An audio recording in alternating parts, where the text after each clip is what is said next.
equilibrium. This explosion delves into the unfolding narrative of demographic dynamics, examining the repercussions of population explosion and seeking to comprehend the focus that mold the ever-evolving face of our global population. Now I request Ashwin from BA Sociology to introduce the esteemed chairperson, Dr. Gulam Dastagir.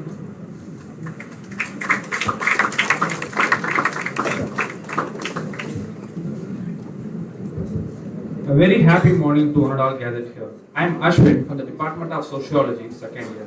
I am here to address about the Professor K. Gulam Dastagir. Dr. K. Gulam Dastagir holds a consistent academic record, topper in high school and higher secondary school.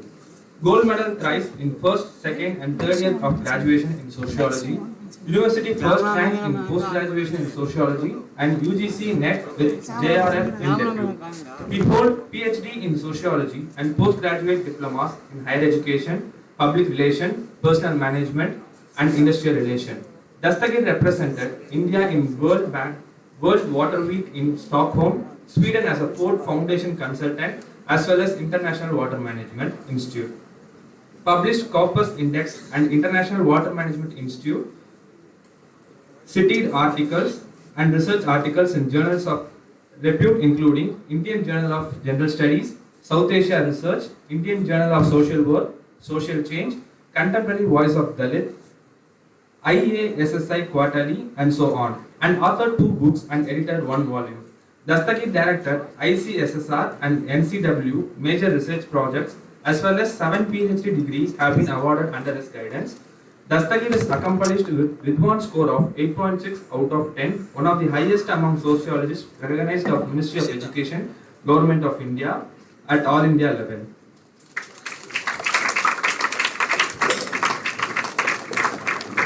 Professor Dastagir is the State Awardee of the Government of Puducherry and the State Awardee of Government of Tamil Nadu twice. Professor Dastagir has been honored with the Young Social Scientist Award of the Indian Social Science Association, the Outstanding Faculty Award, the Youth Merit Award, the Outstanding Personality Award, the Best Teacher Award of Pondicherry University, Alumni Achievement Award by the University of Madras, the Best Research Paper Award, etc. With the 28 years of teaching and research experience, Professor Dastagir is serving as the professor in the Department of Sociology in Pondicherry University. We are happy to welcome you, sir. Thank you.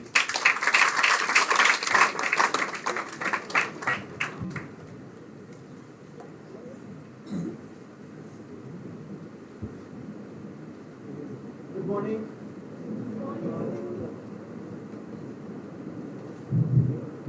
Good morning. All are fine? Yes, sir. Very good. So we are commencing this morning session today, and I wish all of you best of luck and a good day ahead. I'm thankful to the organizers, particularly Dr. Chidambaram sir, has been kind enough and has been enthusiastically encouraging me to come over here, and because of that affection and perseverance, I think I am here today. And let's go ahead, looking forward for all your presentations. All the presenters, wish you all the very best. You have come up with wonderful papers. We are eager to look forward to listen to you. You will have about, since the number of presenters are large in number, we will have about 4 minutes to present. Then we will have an interaction for about a minute, and that's where we will go ahead. Can I request the report here to take over? Thank you so much.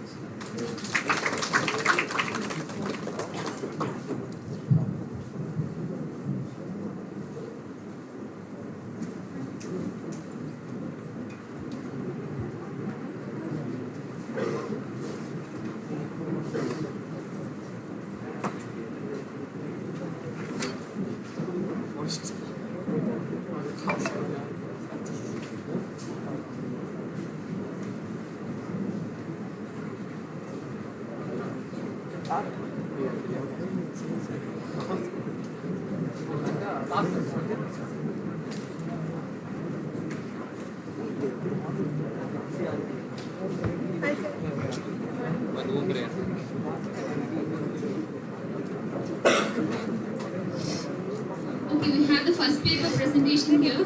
The first paper which... Greetings to all present here. I'm Mridula from 2nd PA Sociology.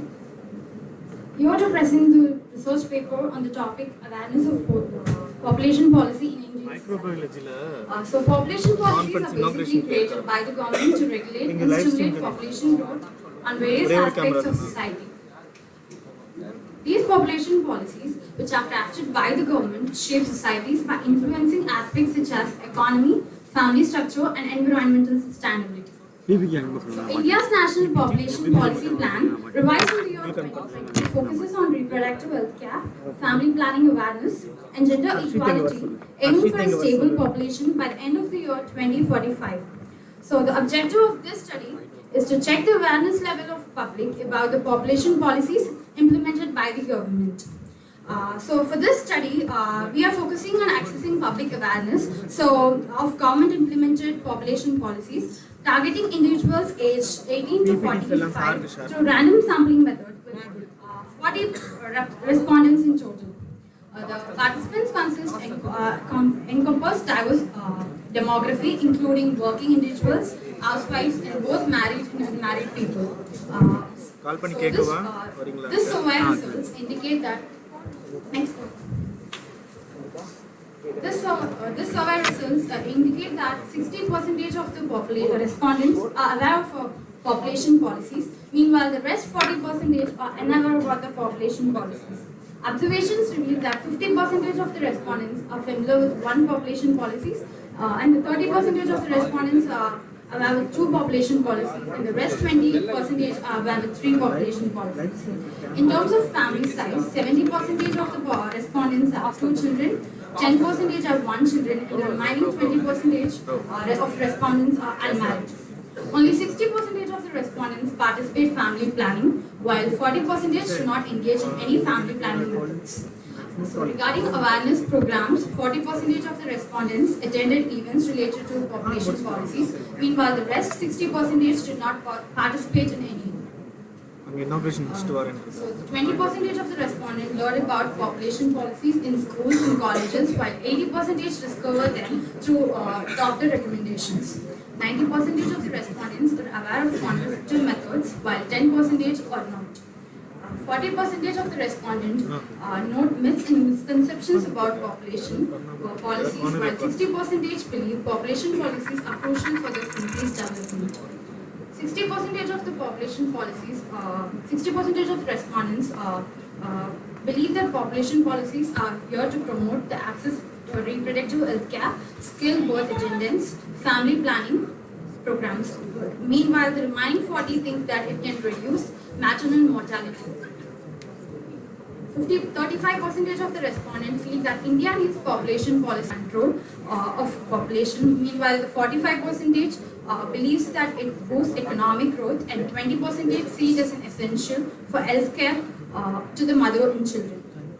So, the key recommendations of this research paper is like to create awareness about population policies, including organizing events such as symposiums, workshops, seminars, and quizzes to highlight the negative effects of population growth.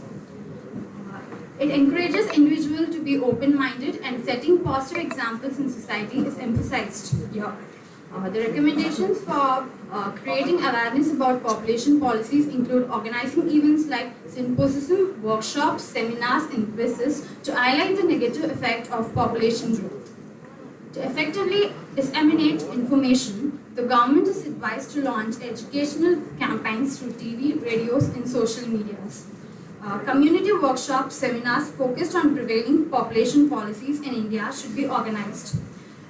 Incorporating population policies related topics into the school curriculum is suggested to educate young people about the family planning and importance of a balanced population. Ensuring universal access to free family planning service is highlighted. The approach advocated is not forced population control, but for a well-communicated and understood population policies to manage the growing population. Drawing comparison with China's past experiences to force population policy control, leading to the underpopulation of the country. Thank you.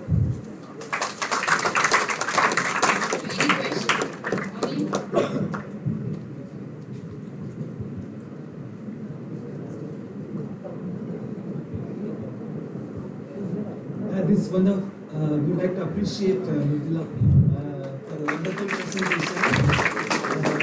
My dear students, this is quite an important attempt that she has made, because understanding the way the policies are being formulated and then the way the policies are being implemented is something is very, very it's very important effort of any sociological work.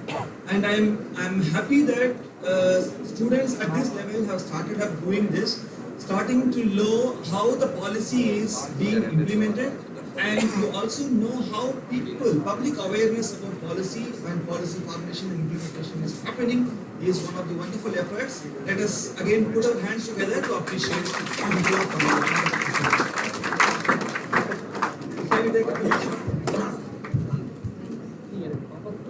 And next we have Subit Robert, whose topic is rural healthcare practices among women in Kadalur district in Tamil Nadu. Good morning all. My topic is research rural health care practices among women in Kadalur district in Tamil Nadu. Dr. Muthulashmi, Assistant Professor and Head Department of Sociology and Social Work, Mother Teresa University, Kodaikanal. Healthcare includes all facets of prophylactic care in addition to medical care. Government facilities are just one aspect. People should always take personal responsibility to be health and demonstrated their suitability for daily activities. For a human life to be valuable, health in essential. Every human undertaking ends in excellent health. Maintaining good health is crucial for taking advantage of many opportunities for exist in a variety of sectors, including jobs, education, earning and living, and engaging in social, political, and cultural activities. All that is required for our overall human well-being in good health. Women's health in India can be examined in the term of many indicators that vary by geography, socio-economic status, and culture. Healthcare is the main maintenance or improvement of health through the diagnosis, treatment, and prevention of disease, illness, injury, and other physical and mental impairment in human. Healthcare is delivered by health professionals, provided or practitioners in the associated health professionals, chiropractors, physical assistant, dentistry, midwifery, nursing, medicine, optometry, pharmacy, psychology, and other health professions. It includes performance in the provisions of primary care, secondary care, and tertiary care, as well as in the field of public health. Health care is influenced by a number of factors such as an adequate diet, housing, keeping a healthy lifestyle, protection from environmental risk, and communicable disease. So healthcare is not synonymous with medical care. Healthcare covers a wide spectrum of personal health service, from health education and information to disease prevention, early diagnosis, and treatment and rehabilitation. For you usually think of health and illness as a matter relating only to the physical state of the body. A person feels pain or has a fever. How does this have anything to do with the wide influence of the social kind? In fact, social factors have a profound effect on both the experience and occurrence of the disease, as well as how people react to the disease. How long a person can expect to live, and the chance of contracting serious diseases such as heart problem, cancer, or pneumonia, all are strongly influenced by the social characteristic. Okay. So methodology. The methodology used in the conducting the research was described in detailed regarding the research design, data collection, questionnaire, sampling plan, the study area, and statistical tool used were also provided. Final limitation of the study were also presented. The study aims to analyze health care practices among rural women in Kadalur district. Objectives: to study the socio-economic condition of rural women, to identify existing health care practices and health status in the study area, to evaluate the health of awareness of respondents about the health care procedures. Hypothesis of the study. There is no significant difference between the socio-economic condition of the rural women. There is no significant difference between medical practice and the health status in the study area. There is no significant difference between the level of awareness of the respondents about the health care procedures. Result and discussion. Attaining justice in an asset to health care necessity or overcoming several factors that challenges equity in several delivery and equity in health financing and financial risk protection. Insufficient access to appropriate mental health service remaining an important cause of ill health of all particular women. The following tables illustrate the socio-economic democratic indicators of the rural women Kannur district.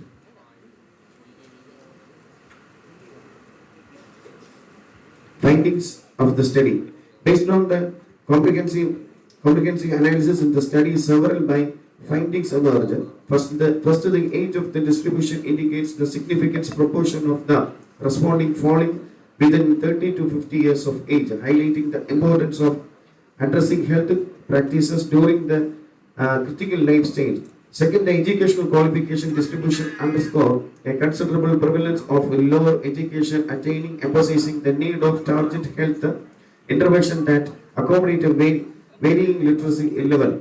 Thirdly, the domain of the nuclear family significance in a social structure as necessitating healthcare strategy that they consider the dynamic of the small family units.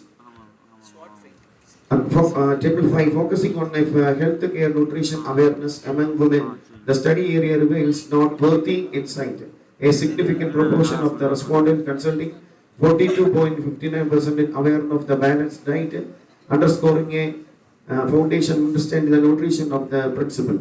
Moreover, a substantial majority compromising 60.11% exhibit knowledge and awareness about nutrition, highlighting and encouraging trends towards the informed dietary choice. Conclusion. In the conclusion, the finding of the study on the rural health care practices among women in Kannur district underscored the presenting need of the target intervention of the enhancing health care awareness and practice among rural women.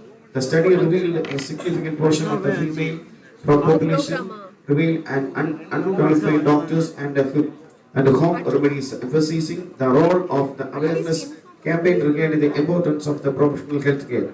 The influence of the social economic condition and the geographical factor on the health seeking behavior indicates the necessity for a specific approach in the healthcare initiative.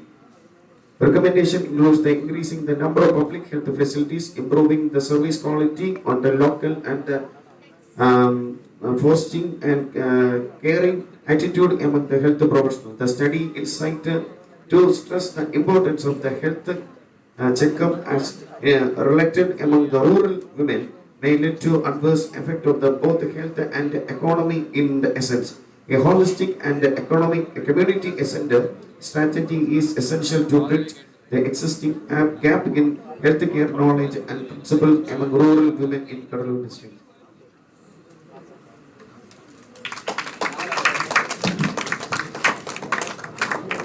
Is there any questions?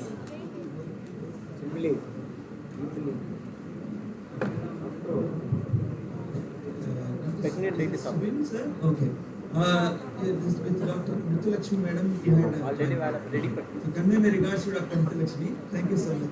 Oh, madam is here. Okay, very nice.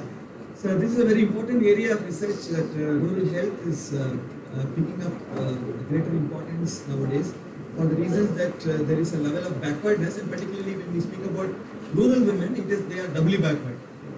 That is the kind of area that you have picked up for research. Wish you all the best. We will move on to the next presentation. Please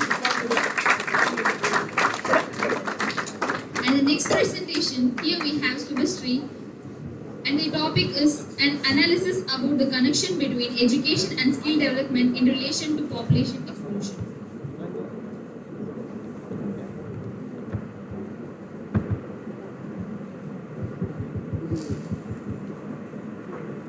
Good morning. morning to one and all present here. Myself, author Subhashri from BA Sociology, first year, DG Vaishnav College, and my co-author G. Shruti, who has accompanied me in this presentation. Our paper is about an analysis about the connection between education and skill development in relation to population explosion.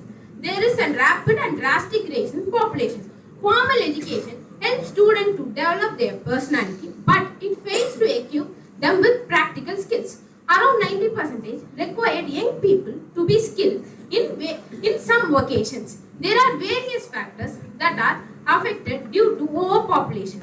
Overcrowded classroom, limited resources, reduced funding, increase in competitions. John Dewey says that education is not a continuous process, it is all one with growing, it has no end behind itself. Education is everything along with growth. Education itself has no final destination behind him. Primary data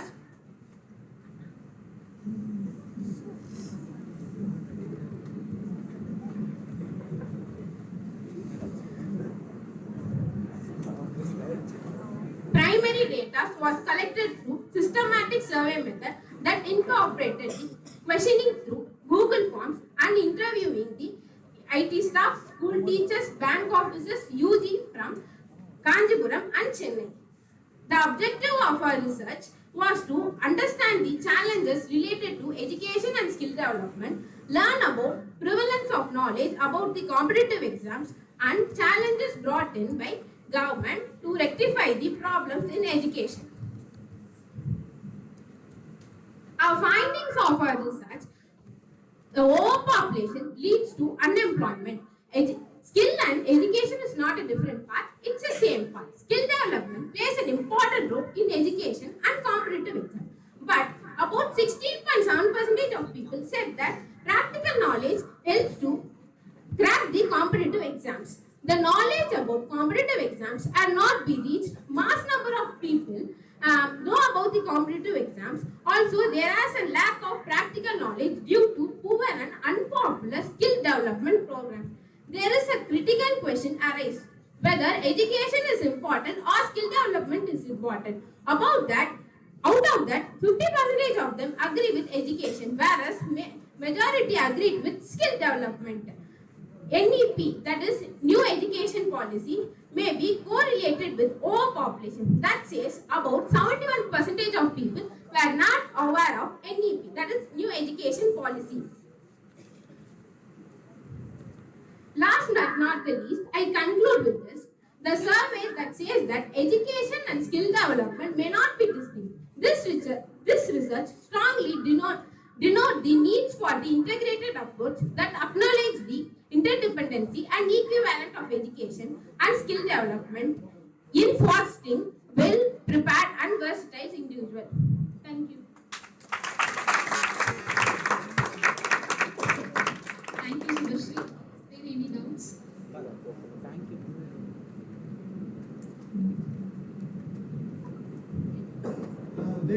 Where is Shruti, Subhashri and Shruti? Let us give them a very big hand. They deserve appreciation. Which class are you in now? Which standard? First year. Wonderful. Great job. Wonderful. In fact, your discussions about the debate that you have brought in about how education and skill development to be related or unrelated is a good debate you have started up. This wonderful addition. And talking about new education policy, I really appreciate that as well. Wish you all the best. Good luck. Thank you, Subhashri. And here we have Ravi Kumar for his next presentation on the topic urbanization, suburbanization and outcome of population explosion.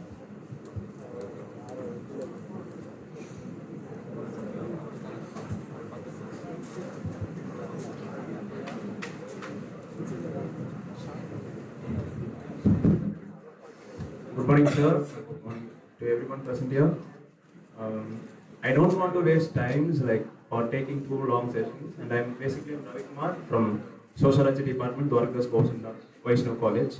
And I wanted to start my presentation with a quote that is, too much of anything is good for nothing. So this quote is highly relevant to my topic, that is the urbanization and suburbanization, an outcome of population explosion. Next. So here I will be giving a short introduction about the concept of population explosion. That is, population explosion is a sudden or rapid increase in the number of individuals in a given area. There exists a difference between population growth and explosion. Growth is a steady process and explosion is a sudden process.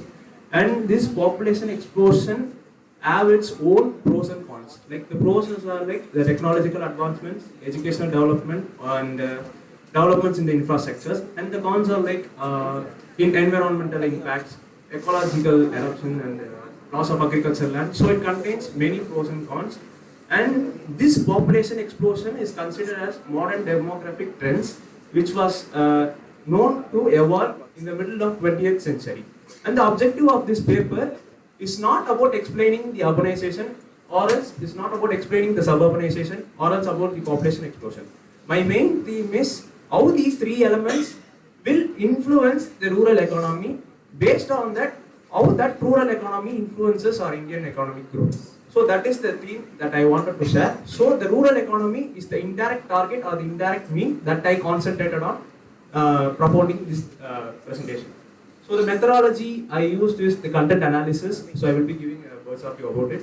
So content analysis is nothing but it mainly concentrates on coding and categorization. That is like by means of collecting data from different time periods and from different authors, the researchers will conclude, or else they will propound the results both in abstract or in concrete manner. So that is basically content analysis. And this content analysis is used in the studies of political sciences, sociology, and in the studies of mass media and communication. Next. So here I will be giving a brief introduction about the urbanization. So urbanization is nothing but movement of people from any geographical location. Basically, in schools we have studied that the migration from villages to urbans. But I don't believe in that concept because people from many regions are like migrating to cities. So that's why I'm explaining from any geographical locations to urban societies. This concept too has its pros and cons. Next. Benefits. So urbanization contains many benefits, but I guess these are the main benefits of urbanization. So first thing is education, because these urban centers acts as a symbol and it attracts investment in the fields of education. So with this means, these educational institutions are known to produce best scholars, and these scholars are contributing their potential in creating new innovative technological advancement, not only in the field of technology but also in the fields of content and in the fields of research. And second thing is healthcare. For example, let's take Chennai.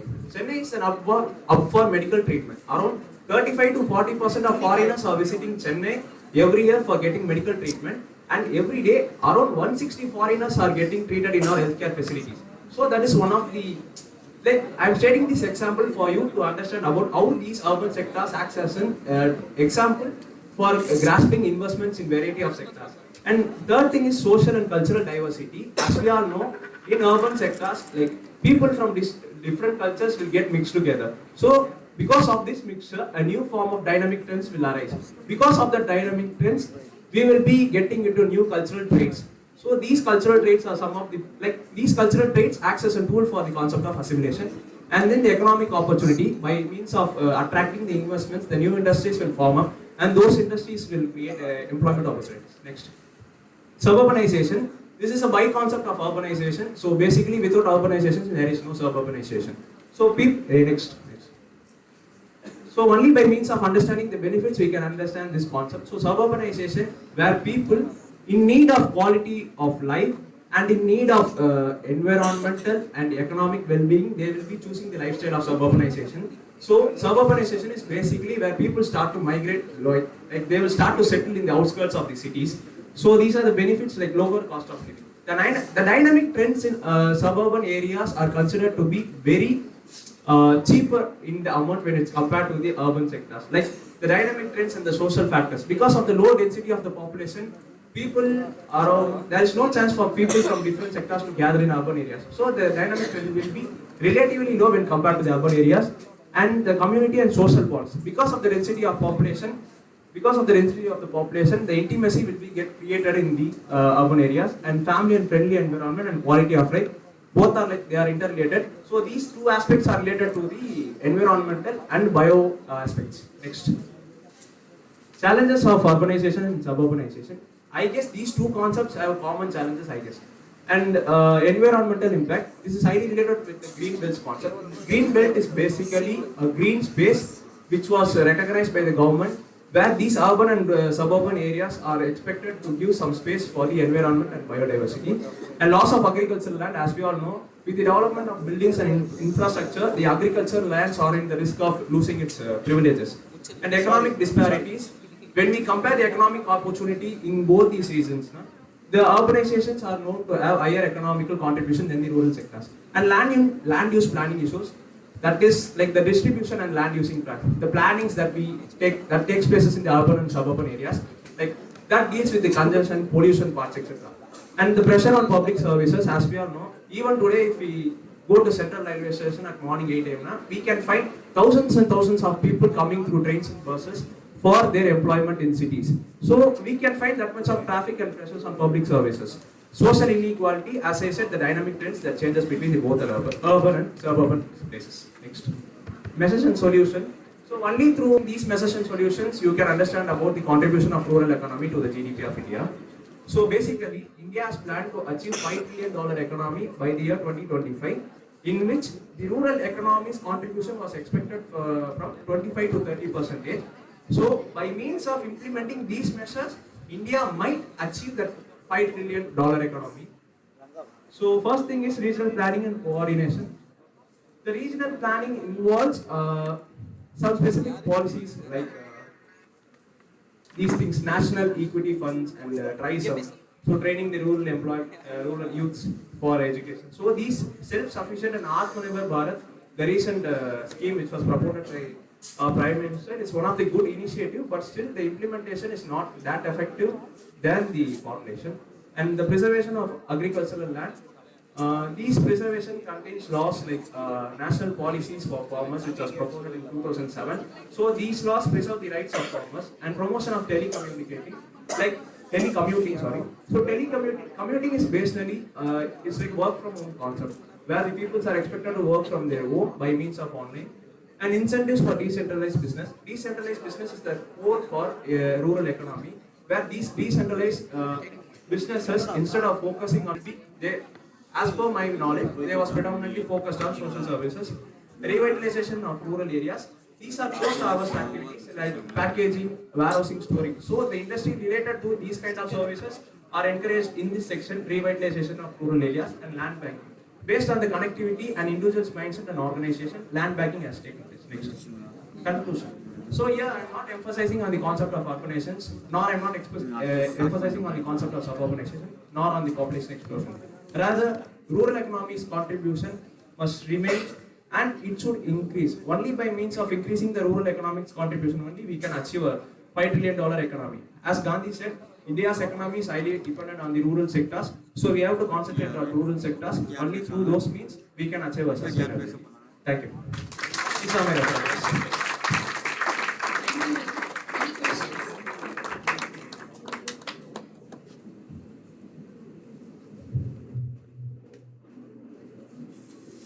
Mr. Ravi has come up with wonderful conceptual clarity and kind of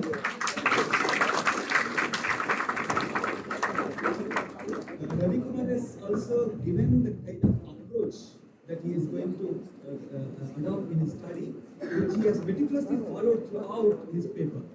And the methodology he propounded and then he followed also were absolutely appropriate. And that way I would say, Ravi Kumar, you have done a wonderful job. Thank you. Thank you, guys. Hope from the next presentation we will have some questions from the audience as well.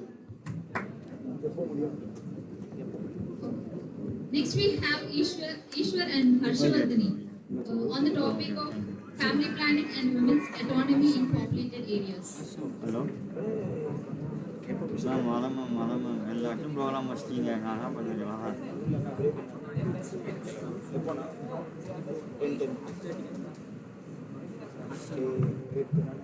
ಹರ್ಷವರ್ಣ ವಿಜ್ಞಾಪನೆಯಿಂದ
A very warm greetings to the respected chairperson and all the fellow mates gathered here.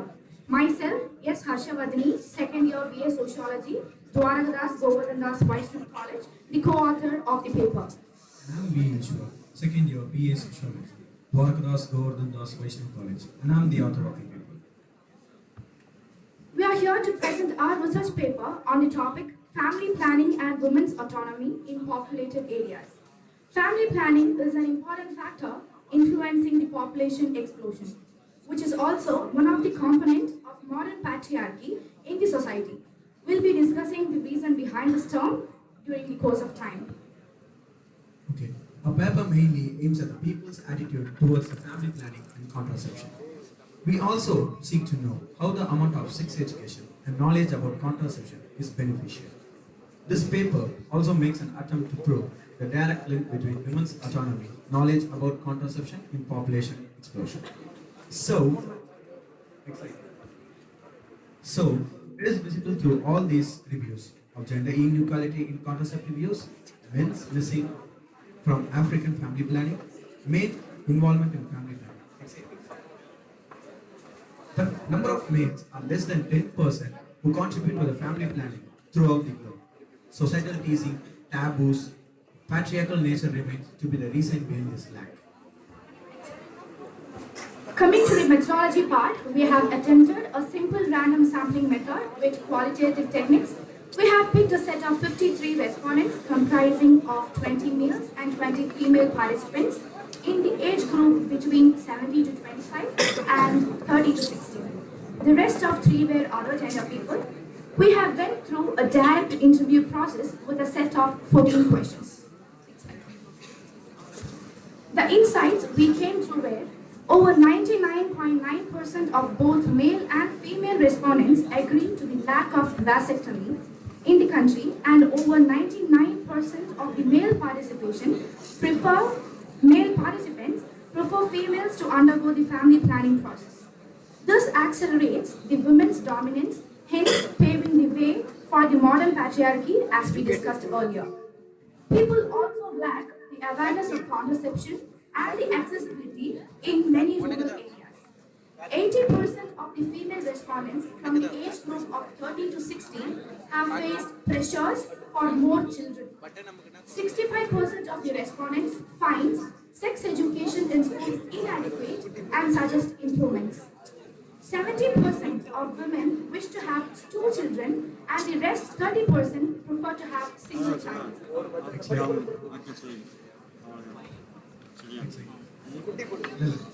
In conclusion, the lack of male participation in the process of family planning directly linked with the female dominance in the society. This link can greatly influence the population explosion since the consent of women are in disfavor of population growth. It is said likewise because when women have the autonomy to make decisions about their own lives, including their reproductive choices, they often choose to have fewer children, which largely impact to the growth of demographic levels. This is especially true when women have access to education and economic opportunities. Next slide. Some of the major steps we could make are to empower women, to have an effective and stable family planning policy, to provide exposure in sex education at schools and colleges, to give access for contraceptives in ration shops, public health centers, and make people aware of it. Thank you.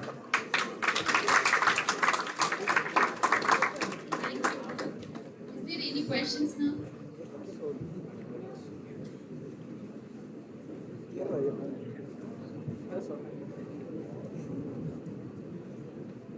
We found that there has been a very good participation. I hope, good morning, my dear participants.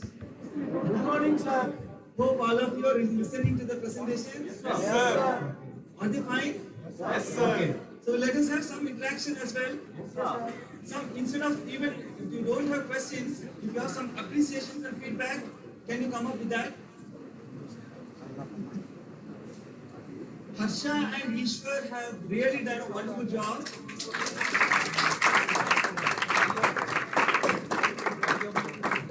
I would say this one because they have tried to understand the role of women in fertility control by placing that under the theoretical framework of gender discrimination and patriarchy, which is sociologically highly relevant. I would like to appreciate them for bringing that sociological dimension into the rigor of the understanding of women empowerment in population control. Wish you all the best. Good luck.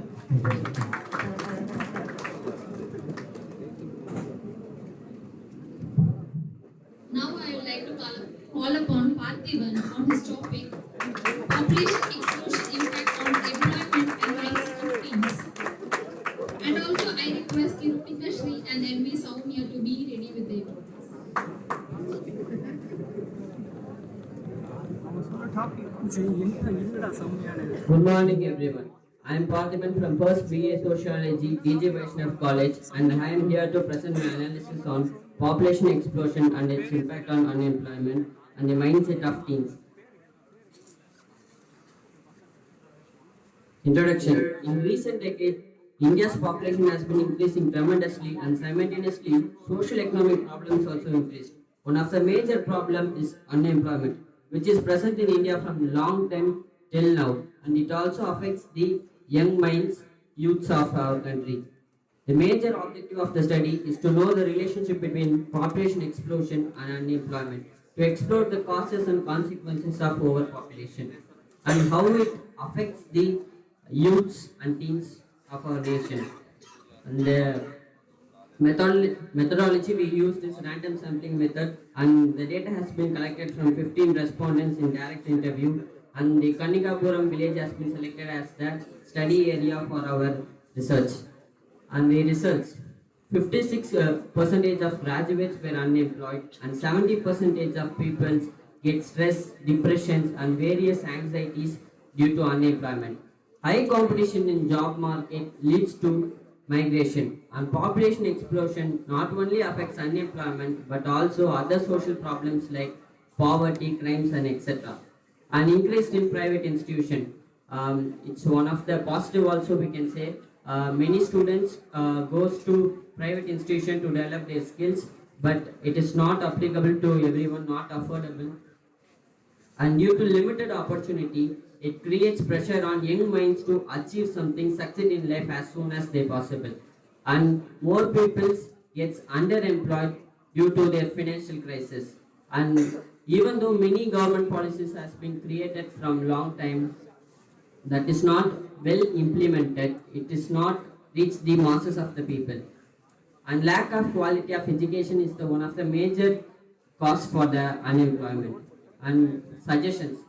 More entrepreneurship programs should be initiated and implemented to all over the country. And government policies should be more flexible so that it can develop, cope up with the dynamic job environment. And good quality and skill development programs should be implemented, and it should be more practical in nature. And digital skill training, which is more important for the today's generation, it should reach the masses of the people. And another suggestion is to create more mental health program, which is more important for our youths, because we mostly care about the physical health, not about the mental health, which is more important for our students. Conclusion: overpopulation creates various social problems and other problems, but By creating various strategies to alleviate it is the most important. We can, I think, in recent years, we can try to reduce the unemployment rate as soon as possible. Thank you. Is there any questions or doubts?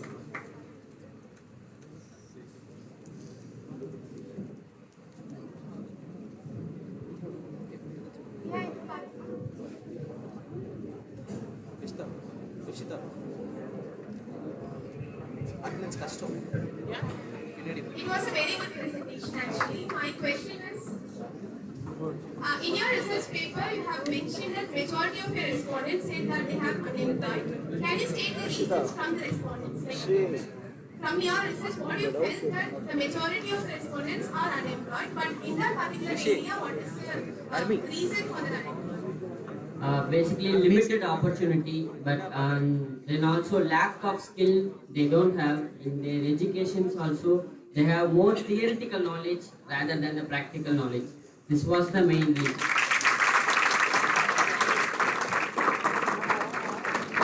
that, what will be your suggestion? I mean, if migration can be a choice for them, or No, we can change our syllabus through more practical knowledge. That's the solution.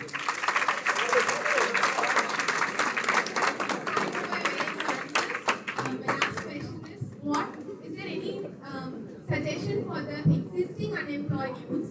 I mean, they are existing unemployed youths. We can't change the syllabus for them. So, is there any suggestion for it also?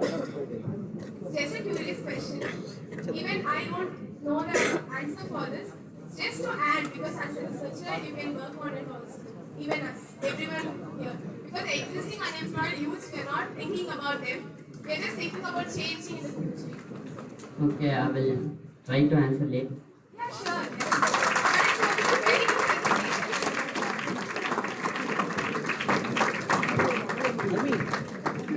Parthiban, that's wonderful that you have done your field work in Kanikapuram village, is it? Yes, sir. That's a wonderful effort that he has made. He has gone into the village.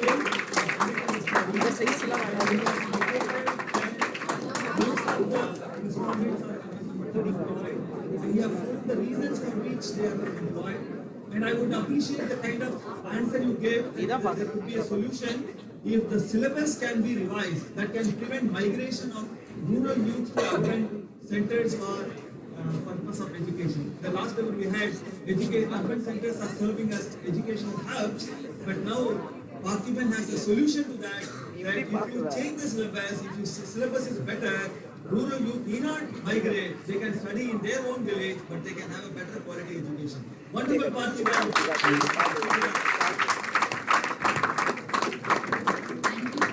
And now we have Kirunika Shri on the topic of recent population trends and their impact on cities.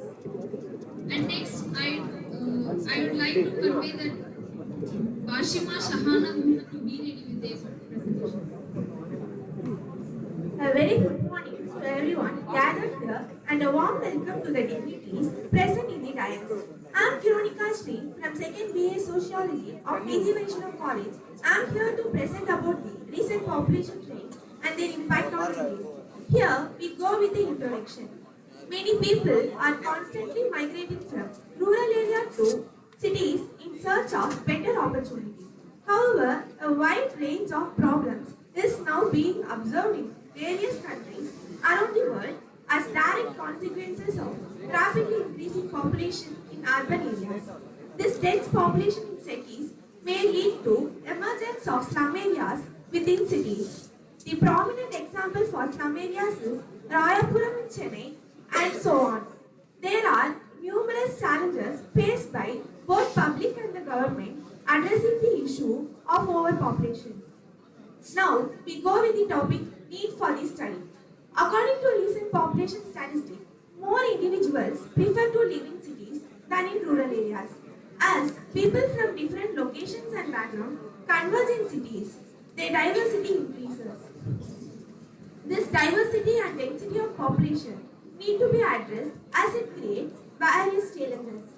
Thus, we aim to analyze the recent population trends and their impact on cities. Now, let us know know the meaning of population trends. Population trends are the direction of change in the total number of persons inhabiting a country, city, district or area. Objective of this study: to explore the explosion of overpopulation, to explore the impact of overpopulation in cities, to understand the administration in rural areas and urban areas. Now, methodology. The current study focuses on recent population trends and their impact on cities among students and the public in Tamil Nadu, particularly in Chennai. Data were collected from college students and general public to access their knowledge about overpopulation and its implications for urbanization. This study utilizes the questionnaire method and essential research tool in sociology. Researchers selected responses from various colleges in and around Chennai. Chennai was chosen as the study area for its convenience. The survey employed simple random sampling with quantitative method to select 50 respondents as the sample of data collection. All participants belong to the age group of 18 to 45. The inclusion of participants aimed to ensure a representation of views related to urbanization. The survey on recent population trends and their impact on cities utilized online questionnaires to collect data. A structured interview schedule was used for data collection. The data collection. The data was collected from 50 different individuals. 57% are students with a background in art degrees. 43% are from public areas. We selected 3 individuals from urban areas and 1 individual from a village. 86% state that overpopulation in urban areas may lead to law and problem, while 14 say it may be. 42% agree that overpopulation in urban areas poses a threat in pandemics and natural disasters, while 58% disagree to it. 85% state that overpopulation affects education, while 15% say no. 98% state that overpopulation causes unemployment, while 2% state that it doesn't cause unemployment. 90% state that poverty is one of the factors for rapid growth of population, whereas the other 10% state that poverty is not the factor for rapid growth of population. 99% state that overpopulation causes air pollution, whereas the remaining 1% state that overpopulation doesn't cause air pollution. Challenges in administration level. Monitoring both crime and traffic rules become exceedingly difficult due to increased population density, increasing demands of public services, unable to develop effective policies and infrastructure, inadequate housing. Findings: overpopulation contribute to lack of education, poverty, unemployment, air pollution, lack of infrastructure, improving administration level, lack of healthcare access. And last, we go with conclusion. Increasing population leads to increasing diversity of population. Overpopulation results in law and order issues. Rise in urban population can cause ecological degradation. Overpopulation can strain administrative systems. Thank you. Thank you, Veronica. Is there any questions?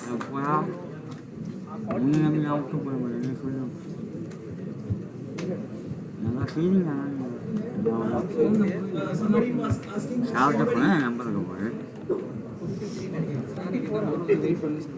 Veronica has come up with a one interesting way of conducting research that she says that she has done an online survey. Maybe you have used Google Forms. Very good, Google Forms. You can explicitly say that is one of the modern methods of modern techniques of collecting data. She has employed that to conduct a sociological study. Let us give her a big round of applause. She has brought out her findings based on her objectives. Each of the findings with the kind of quantitative analysis that she has brought out also are appropriate. Excellent. Thank you. Now I'd like to call upon Washima Sahana Muhammad with her topic is higher sterilization rate, higher reproductive autonomy, the Kerala experience. Good morning, sir. Good morning, all. I am Basma Shahna Muhammad, doing PhD in Department of Sociology, Queen Mary's College, Chennai. My paper is titled as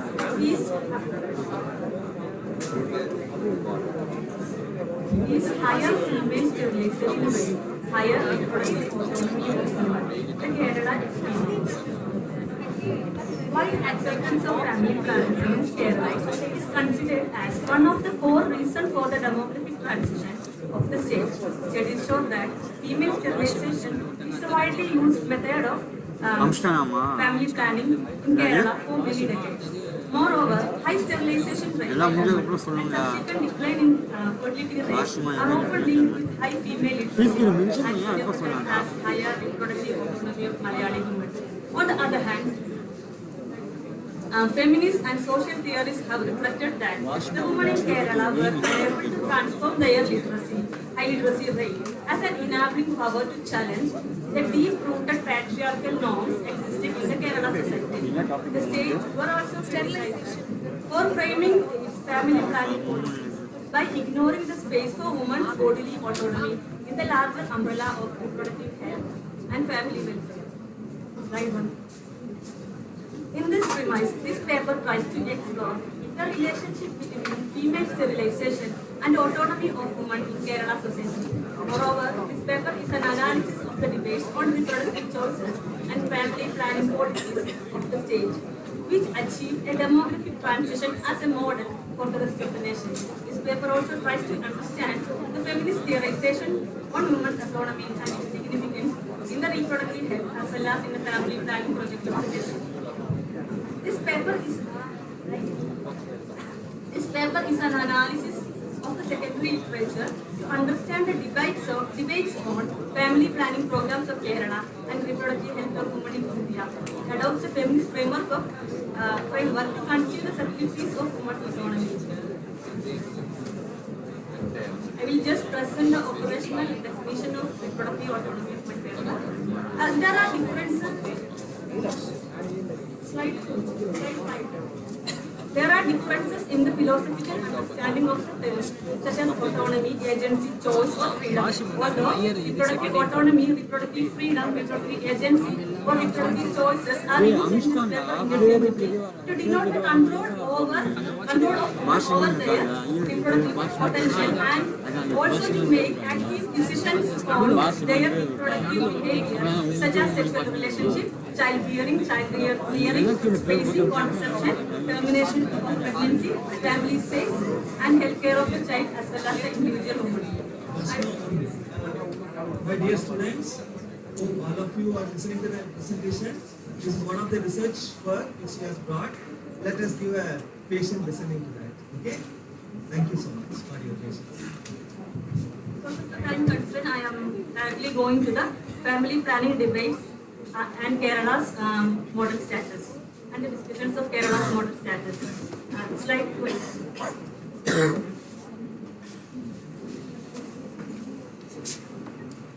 Tracing the genealogy of family planning in Kerala is not an easy task, as the idea of United Kerala has a history of nearly 70 years, while the family planning project was incepted even almost 25 years back then.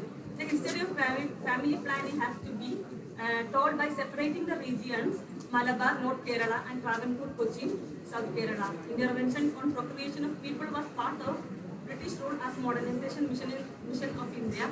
The call for artificial conception was raised in the public sphere of Kerala from 1930 onwards as part of the larger reforms happening in rituals as well as in familial ties.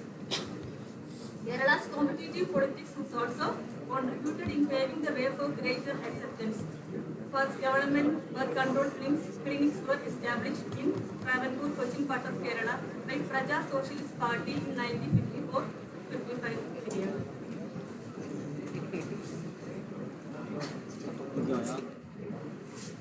Slide 14. The access for contraceptive techniques are available to married women only in Kerala. The full awareness of contraception is also mostly limited to married women. A newer reformist patriarchy was formed in Kerala in between 1930 and 1960, which designed the frames of liberation to women in context of notions of family, desire, and freedom. It was a quote by Devika, J. Devika. Young women in Kerala had the pressure to marry and to be mothers soon. Women were asked to produce written permission from husband So conducting Friend sterilization first is couple now of rare across the Kerala. Many women were uninformed about the post-sterilization care. The number of sterilization was the prime concern for the state, not women's rights. Realities behind the celebrations of women's achievements do not seem much progressive and closely. Kerala exceptionalism seems to be worked as to make invisible the norms of patriarchy. Slide 19. The extra burden on sterilization enforced on women is obvious from the stark difference between the male and female sterilization. It is the reality across India, including in Kerala. Kerala could not achieve a model status to curtail the disparity in male and female sterilization. Slide 16. Male sterilization versus female sterilization. The majority of the men in Kerala thinks that contraception is not their area, but women are responsible for that. I quote from NFHS 5, DHS Kerala report 2021. I quote, almost 1/6 of the men aged 15 to 49 in Kerala agree that contraception is women's business and men should not worry about it. Four things. The comparatively easier method makes sterilization in terms of lesser risk as well as shorter period to take is taken place in very negligible rate. The percentage of men adopting sterilization has strengthened by 6.4% over the period of first National Family Health Survey 1992 to 93 till the latest 2019 to 20. The prevalence of male sterilization also increases in national level over the same period by 3.7%. At the same time, female sterilization has increased by 4.8% over the same period. People choose female sterilization, which is comparatively more complicated, time-consuming and expensive than male sterilization. Rather than considering a shared responsibility, contraception was considered as a woman's duty at the societal level. Lack of proper awareness and unavailability of quality services are the core reasons for making contraception in India a woman-centered matter. The gender gap in birth control services is the reflection of lack of much choice of women on their bodies. The recent studies on contraceptive prevalence in Kerala, the female sterilization rate declines among the women have university level or more than 12 years of education. Conclusion, slide 2. Higher female sterilization rate in Kerala could not be considered as the reflection of higher autonomy and social status of women in Kerala. Rather, it is an index of increased burden of contraception inflicted upon the woman's body. The state and its policies could not enhance women's autonomy. Nonetheless, the family planning project is always entitled with the woman bodily right. The state was not an alternative in educating women the responsibilities. The whole responsibility of contraception, child rearing and children's health were considered as exclusive women's rights. Men were hardly included in the state initiated awareness programs on the family planning and child care. Thank you. Is there any questions from the participants or the audience?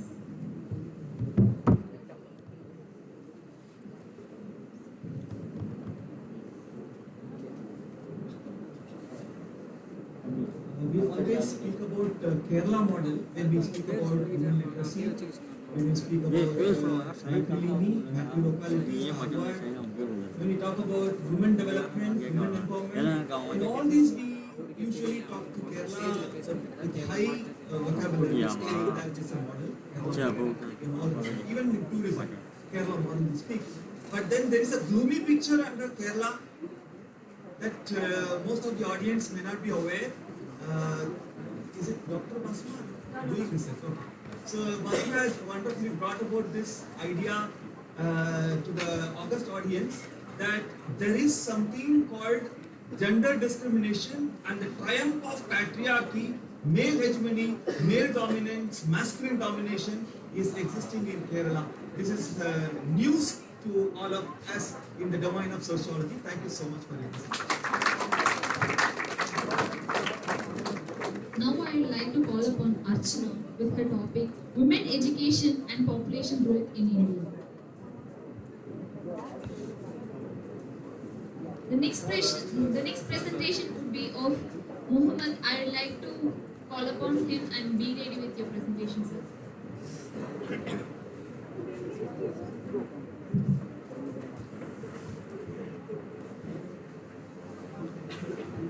Good morning, everyone. I am Archana from the Department of Sociology. I came from the college, Rajiv Gandhi National Institute of Youth Development, Chief Professor.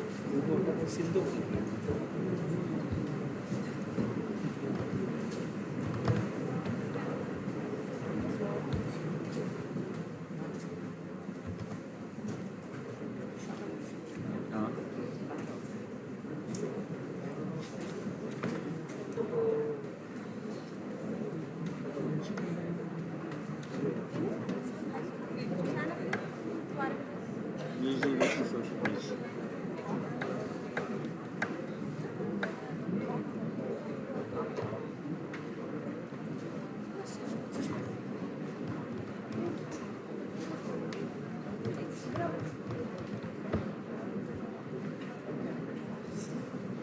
May I have your attention, please?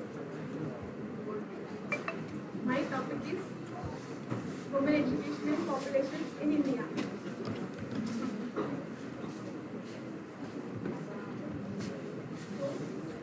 Introduction. This paper looks into the role of women education with regard to the population. Further, it finds out that how an education of women plays role in controlling of the population. The paper mainly evaluates the current literature reviews regarding the topic of women education and also population. The main objective of this study is to find out how an educated woman plays an essential role in the controlling of the population. As we all know, India is the most populous country in the world, approximately 1.5 billion people. Women education shows positive impact in the stability of the population.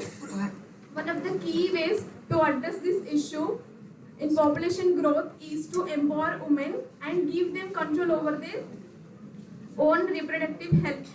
Many studies were revealing that if women are educated, they tend to have fewer number of children compared to uneducated women. If we see the data from the National Family Health Survey, NFHS data, it shows that the total fertility rate, TFR, a woman in her lifetime, how many children she can give birth, is called TFR, total fertility rate of India, has decreased from 2.2 to 2 it came. So it has decreased. The female fertility rate has decreased in India due to the education and empowerment of the women. Here if we can observe that the fertility rate is much lower for educated women. If they don't have schooling, they will be having more number of children. If they have 5 years of school or education, if they have 10 to 11 years of education, there will be decreasing of fertility rate and decreasing of number of children. We can observe from this data from the NFHS. Next slide. Causes for higher population. Early marriage is one of the major cause for the higher population. Though legally marriageable age for a girl is increased from 18 to 21 years, even though there are child marriages were happening in some of the rural areas and all. Marriage is considered as a holy thing and it's a universal practice. Women are getting at an early marriage and they tend to give birth to the more number of children. If women are educated, they will tend to delay their marriage age and they will be contributing in control of the population growth. Poverty and illiteracy is also one of the major causes for the higher population growth. Underprivileged and poor families having more number of children because of they want more hands to earn money. They want to, if the families were thinking that if they have more number of children, their children will earn and they will feed them in the old age. So they will give support. If they have more number of children, they will give support. With that intention, they are giving birth to more number of children. Then, due to this this lack of illiteracy in the rural areas and all, there are unaware about the family planning methods, and many of even are not willing to discuss about this family planning methods. Then age-old cultural norms also plays major role in the high population, giving more preference to the son compared to the daughter, and spending more money on the male child in the education sector compared to the girl child. Some of the parents think that they are waiting for their multiple children in the hope for the male child, because spending money on the male child for, if they are keeping more money on their male child, then they will be feeling it as an investment. They will be getting more from their son rather than daughter. Population dynamics. Demographers mostly consider three factors that plays role in the population dynamics, which is population increase and decrease in the population, fertility, mortality, birth rate, death rate, and migration. These factors plays role in the dynamics of the population. The role of women in controlling the population. Role of women in controlling the population growth in India. If women are educated, they tend to make informed decisions about their life, about their reproductive health, about number of children they need. They will be aware about the family planning methods. Then role of education in controlling population. Education plays a major role in women empowerment and in controlling population growth. If we come to family planning methods, most of the women are only undergoing through these family planning methods. Men should also take the responsibility in the same. Then some of the literature reviews I have gone through, they were saying that if a woman delays marriage, then she will give less number of children. Delays in the age and marriage is linked to the reduction in the infant mortality. Next. In the developing countries, there is now clear evidence of differentials in child survival rates associated with the education of mothers. A major theory of linkage between increased maternal education. If mother educated, she will be taking care of their children, and she will be choosing fewer number of children, and with the fewer number of children, she will be taking care of her health, family health, and their children health too. Through this, we can decrease mortality rate also. So there is a negative correlation between the education of women and fertility rate. If education of women increases, fertility rate decreases. There are some of the obstacles that women face in order to access the education: poverty, gender stereotypes, gender inequality, economic background of the family, social discrimination which women facing in the society. These are some of the obstacles a woman face in order to get the education. Next slide. Due to patriarchal norms and all. NFHS survey, I have taken some of the data from the National Family Health Survey. It's a large-scale multi-round survey conducted in a representative sample of households throughout India. The survey provides state and national information for India on fertility, infant and child mortality, the practice of family planning, maternal and child health, reproductive health. About all this data we can find from the NFHS. Next slide. I have taken some of, and these all are the data that I have taken from that website. And if we observe all these, there is huge disparities between rural and urban areas regarding education and enrollment of women or using of family planning. Next. Then maternal child health, all these, there are huge disparities. In the rural areas, there are less awareness, and they are not having education. In the urban areas, they are having better education, family planning method compared to rural areas. Next slide. low female literacy rate and its impact on our society. Low female literacy rate means overall slow development of the society. When a girl or woman not educated, it is not only the woman who suffers, it is the family and society also it affects. It is true that illiterate women suffers more hardships in life than literate ones. Some of the surveys found that infant mortality is inversely related to the mother's educational level. Lack of education means lack of awareness. Uneducated women are not aware about the rights and initiatives that were there by the government. Among all these obstacles, women must understand and realize that education can actually end the vicious cycle of poverty, unemployment, and that they can lead a happy life with the pride. Next slide. Conclusion. Education of women is essential component in tackling all the issues of the society. It has been found that educated women contributes to the stability of the population compared to the uneducated women. Government also should take proper measures from the rural areas for a woman to be educated, and government should provide incentives, scholarships and all for giving financial support to the rural women. Education of women is one of the best pill for controlling the population growth. Thank you. Thank you so much. I would like to thank Professor Dastagir sir, Pondicherry University, for making me take part in this conference. Thank you so much. So is there any questions?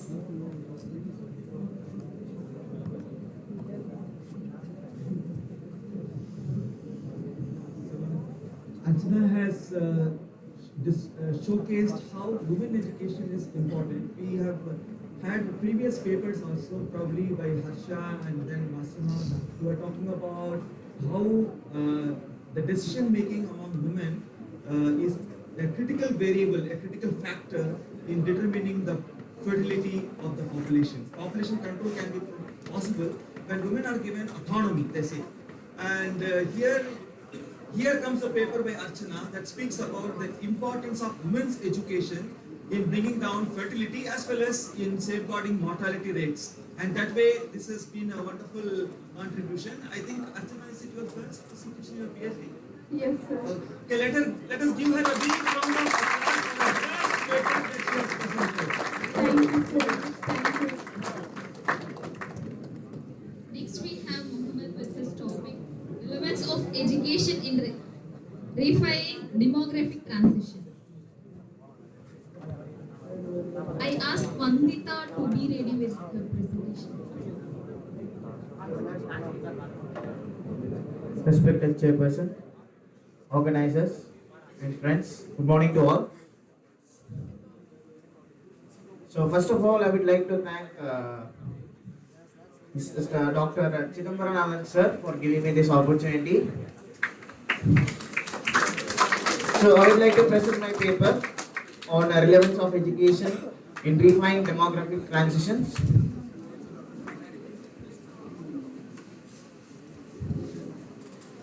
So let's begin with the probe. Is education related to population growth? Education exerts a profound influence on various dimensions of population dynamics. Therefore, spread of education in critical demographic transition. Education is a catalytic influencing fertility and mortality rates. In this backdrop, this article re-examines education as a significant factor in accomplishing demographic transitions.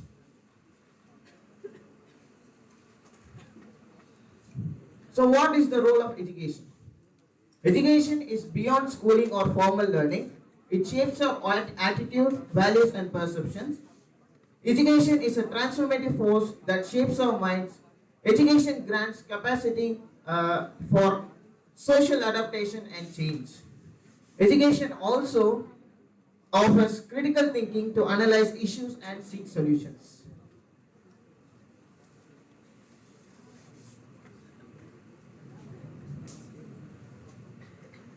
So, how education influences demographic components? So what are the demographic components? As we all know, there are three demographic components. One is fertility, mortality, and migration. Education influences fertility rates. Education is a critical factor in birth control. Several research studies have proved the negative correlation between higher level of education and low fertility rates. Therefore, higher the education, lower the birth rates.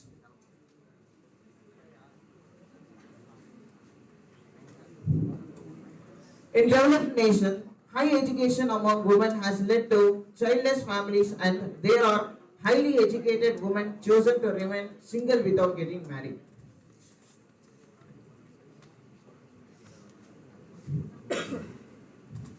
There is a powerful, similar to the fertility, there is a powerful association between education and mortality.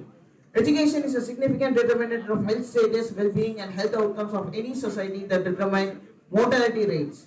Higher the level of education provides awareness about health care seeking, medical care, focus on well-being that can considerably reduce death.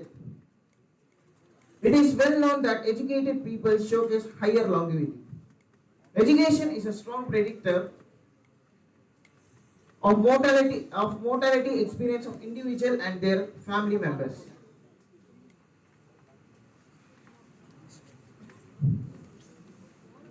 Educated women are likely to have fewer children to provide them with good health, good strength of living, good health, and good education. Education gives freedom to women to limit their family size and protect the health of her family members and to prevent early mortality.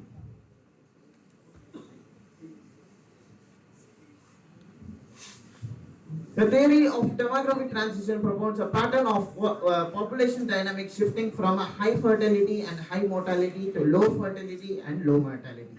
Such demographic transition is assumed to happen under the influence of several factors such as industrialization, modernization, access to health, communication, transportation, etc. But the key factor and the driving force behind these process is education. Education is the single most crucial factor that not only promotes modernization, industrialization, and economic development, but also determines the population dynamics. Example, developed nations reach the highest stage of demographic transition as they attain high level of education and large proportion of educated population. Conclusion. This paper proved the potential of education in arresting and reversing population growth. When the demographic transition theory assumes the ideal situation of low population, it is education that forces low fertility and high mortality with high quality of life in reality. With that, this is why the National Education System Policy, new NEP 2020 of Government India has come up with a vision of providing the high quality education for all. And SDGs, Sustainable Development Goal 4, envisions universal quality education to be achieved by 2030 all over the world. Thank you.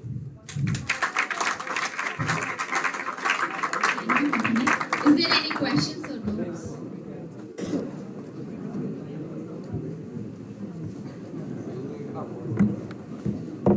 So the symbiotic relationship between education and the population control has been well articulated by this paper.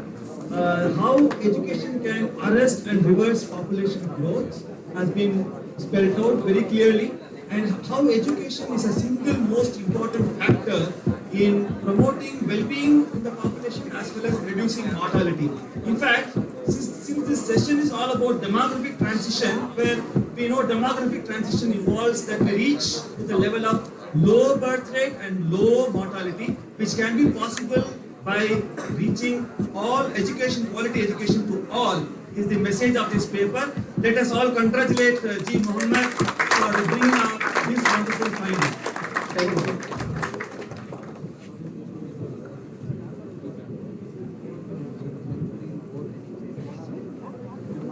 Thank you, audience, for your patient listening. I really appreciate you.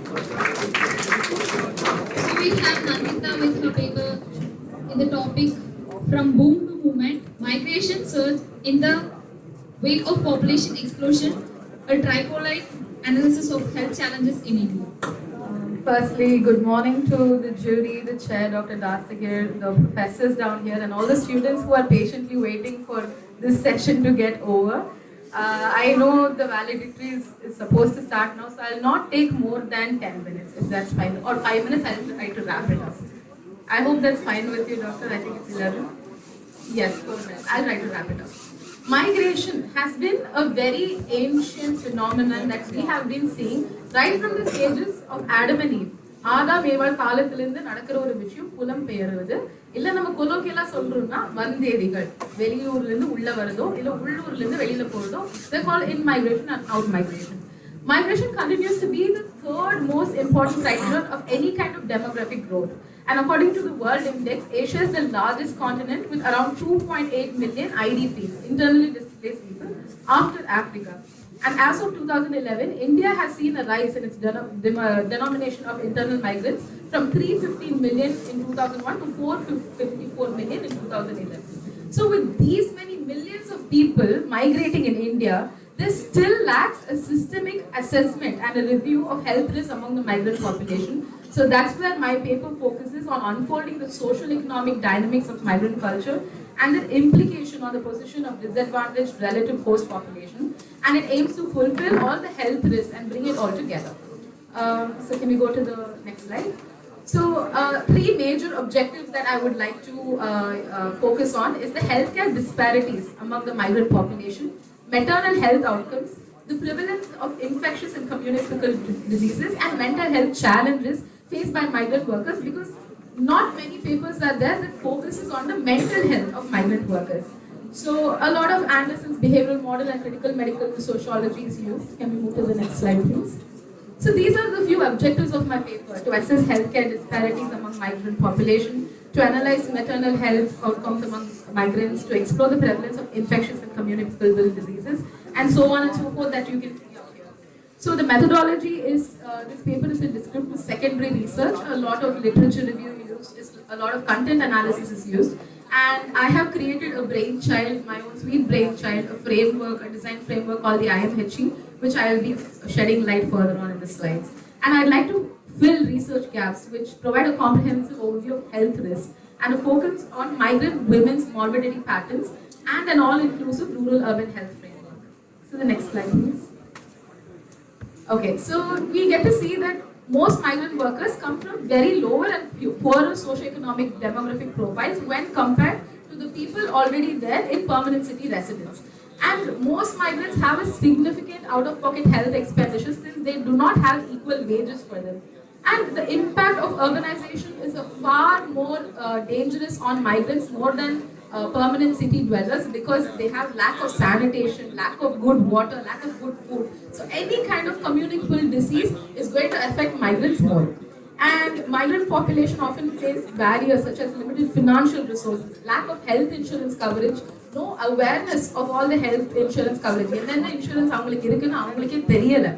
And this will further increase the expenditure, because migrants are prone to getting cheated on by most of their health services, because our health service in India is pretty much skewed. Can we move to the next slide, please? So, can we move to the next slide? The next slide, please. So here are a few healthcare schemes and policies and interventions for migrants in India. We have the Awas health insurance scheme that provides free medical treatment for 15,000 in Kerala. The Yashaswini health insurance scheme in Karnataka that offers around 5 lakh cashless claim at network hospitals. And building partnerships in Mumbai. The next slide. We also have legal policies like the Interstate Migrant Worksmen Act 1979, Building and Construction Workers Act 1996, social security schemes like the Employer State Insurance and Provident Fund Act, which migrants are applicable to, but migrants don't know they are accessible to Provident Fund Acts. And we also have the National Health Mission. So the major criticism of these health policies is that they do not have the necessary infrastructure to cater to the needs of migrant workers, and even the implementation of the health policies are not similar in different organizations, not holistic. And we can move on to the next slide. The next slide, please. Yes. So here are a few major obstacles that migrant influx and because of population explosion that migrants face. language barriers. Most of the time they cannot access any kind of medical help because இங்க நம்ம ஊர்ல வந்து நம்ம ஹிந்தி பேசினாலே நமக்கு வந்து நம்ம திருப்பி பேச மாட்டோம். இல்லாட்டி most of the people who come are from Odisha, Bihar, underprivileged states like Uttar Pradesh and from various village rural areas. So language barrier is the major constraint. And especially the absence of Aadhaar card is a very major issue that's there, which I'd like to focus on. Can we move to the next slide, please? The next slide. The absence of Aadhaar card, Aadhaar is also the நம்ம சொல்ற மாதிரி அது அடையாளம், the ஆதாரம் for a person. ஒரு வந்தேரிக்கு இல்ல புலம்பெயர்ந்தவர்களுக்கு they do not have Aadhaar cards. That means they do not have an identity to document and access government health schemes. There is a skewed identification and record keeping. There is no financial assistance if you don't have an Aadhaar card. And for that, there are a few alternatives, which I'll talk about in the next slide. The UNHCR cards, where, for example, Rohingya refugees use UNHCR cards for financial documentation for health services. There are so many NGOs that support emergency care, and most migrants only focus on primary healthcare centers. They only spot to take care of themselves in health-wise is the primary healthcare centers. And a lot of community health workers, where students like you get trained to be community healthcare workers. So the next slide. So these are the challenges in healthcare for maternal women in India. Most of the mean age of migrant women is approximately 30 years. And only about 22.9% of migrant women have undergone institutional deliveries. Otherwise, it's all midwives. இல்ல வீட்லயே வந்து பிரசவம் பார்க்கிறது, இல்ல ஒரு கூரைக்குள்ளே பிரசவம் பார்க்கிறது மாதிரி தான் இருக்கு. And majority of migrant women in the mean years of 30 are brick kiln workers. So they work கூலி வேலை பார்க்குறவங்க. Excuse me. Yes, I'll try to conclude. Yeah. So we can move to the next slide. So these are communicable diseases and sexual diseases, and migrant workers have increased vulnerability. The next slide. We can move to the next slide. So mental health is something that most people don't even focus on when it comes to migrant health. They do not focus on the stress and strain of migrants due to poor living conditions, due to social exclusion, separation from family, and barriers to mental health care. The next slide. I would like to totally skip on the case study. There are so many videos for you to see, so we do not have to do that. So I'll move on to the recommendations, which are the important part where I feel where there needs to be a lot of support. So portable healthcare benefits and legal policy frameworks for inclusion in state-level healthcare should be there for migrants. Addressing financial barriers, reducing discrimination and stigma, and improvement of healthcare in migrant-dense areas. So next slide, please. So mobile health clinics is something that we need. We need a lot of portable mobile health clinics where we have community workers to help with migrants. Next slide. We can all skip all of We have the last, yeah, the IMHE one. Yes. So this is the framework that I have designed by myself, which I would like to see implemented. It's called the Inclusive Migration Health Ecosystem. So this is a very socio-technological framework that is designed to address very complex healthcare challenges with cutting-edge technology. So next slide, please. This has 7 chains in it, using digital health passports, using AI-enabled predictive healthcare analytics, blockchain for interoperability of health data management, community health navigators, telemedicine and telepsychiatry, gamified health education platforms with lots of bonus and rewards, and smart health vouchers. So this can be, next slide please. This can be implemented through collaboration with government agencies, NGOs, technological firms, and the conduction of this could be through sociological assessments to ensure cultural relevance. And this can be established by a feedback loop where we keep changing more and more and scale up to different organizational levels. So, yeah, the next slide please. This is the conclusion, we're done with it. So a lot of the pictures that are used, the image credit goes to an excellent photographer called Rahul Jain, who is a nature and a journalistic photographer who works with migrants. So I'd like to thank him for his photograph and for his help with the interesting presentation. So I'm sorry if I took a lot of time, Doctor, and I hope the floor is open to questions. Is there any questions? Any kind of questions or feedbacks that I would love to take up as constructive criticism, especially from you, Dr. Dastagir sir. Vandita, we see an amount of passion and zeal that you have who are studying about the migrants. We have heard about the idea called bane to boon, but there is something beyond boon. Again, there is a movement. But then the boon and movement, I think there is something. There is a catastrophe. There is a danger again. There is a situation of the gloomy situation that you brought out. It requires sociological exploration. Definitely. You have really sensitized the audience about the situation of migrants. And when you say there is a separate policy, state policy for Kerala, Karnataka, and Maharashtra, but it's unfortunate that Tamil Nadu doesn't seem to have it. Doesn't seem to have it. Yes. Yeah, that's a wonderful point that you brought. Let us give her a big round of applause.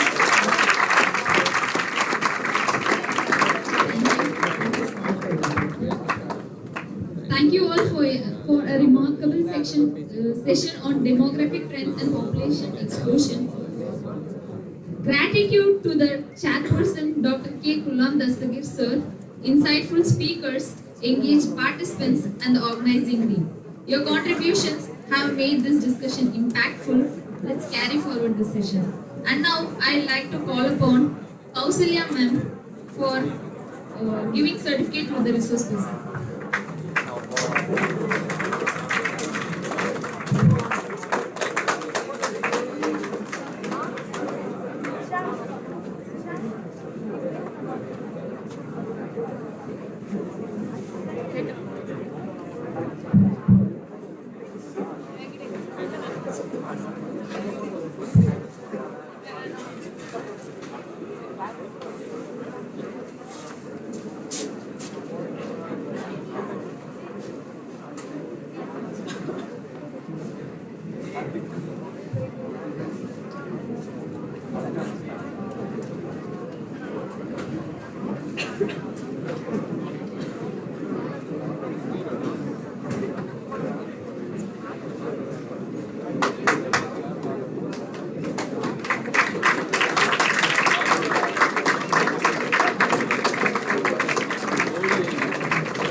I call upon Mridula Shri, followed by Kavya,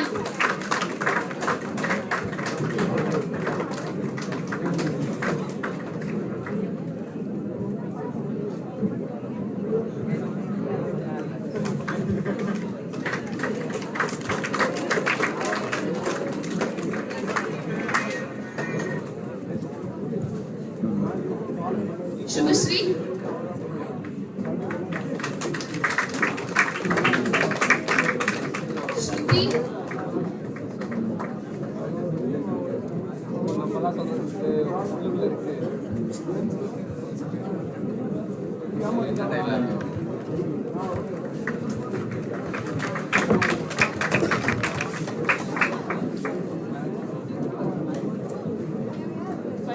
Ravi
Archana.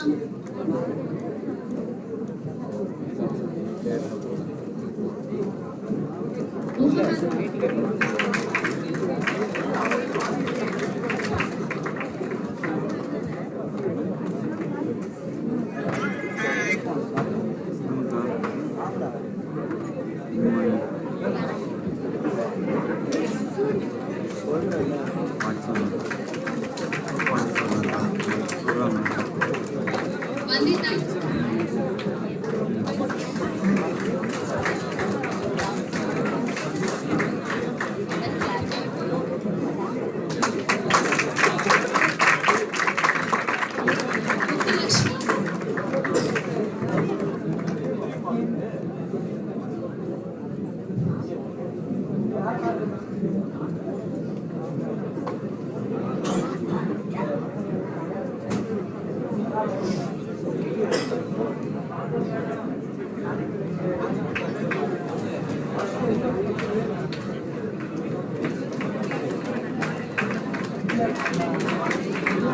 Subin Robert.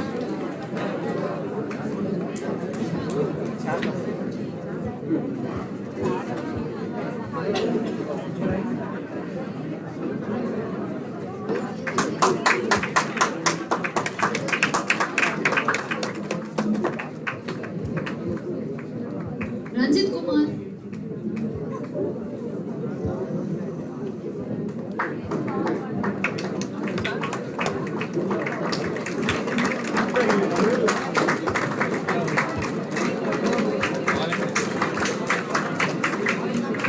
Nandakumar.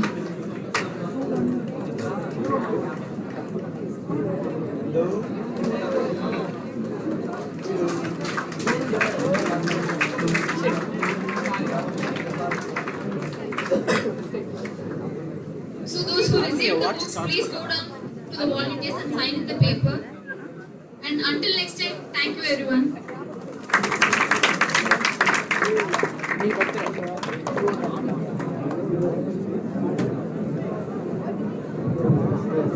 And now we have validatory session. Please be silent and cooperate.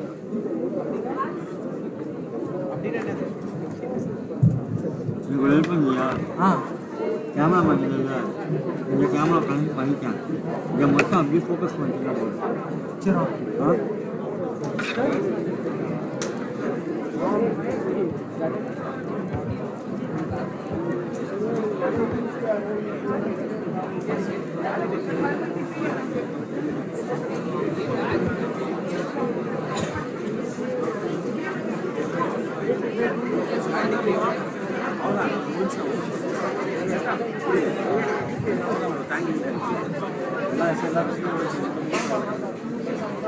Okay வேணா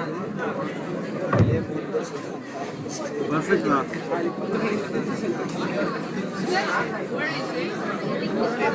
இது முடிஞ்சிச்சுன்னா முடிஞ்சு தெரியல 10 மணிலேருந்து என்ன சொல்லிருக்கீங்க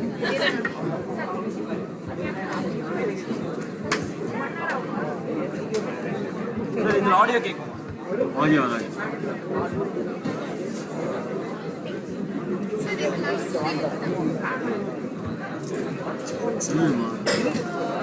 அது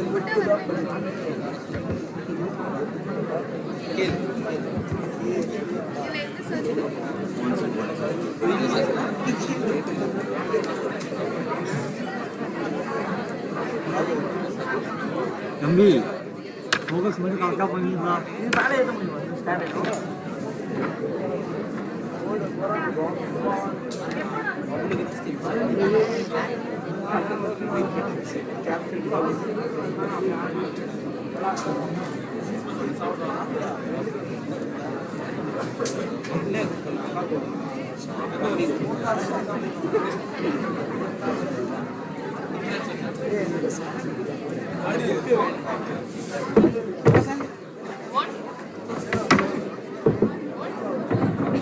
book கொடுத்தாங்கல்ல எல்லாம் லஞ்சுக்கு வேணும் படிங்க வாங்கிக்கோ മനസ്സിലായോ മനസ്സിലായില്ല ആരാണ് പിന്നെ പറയാം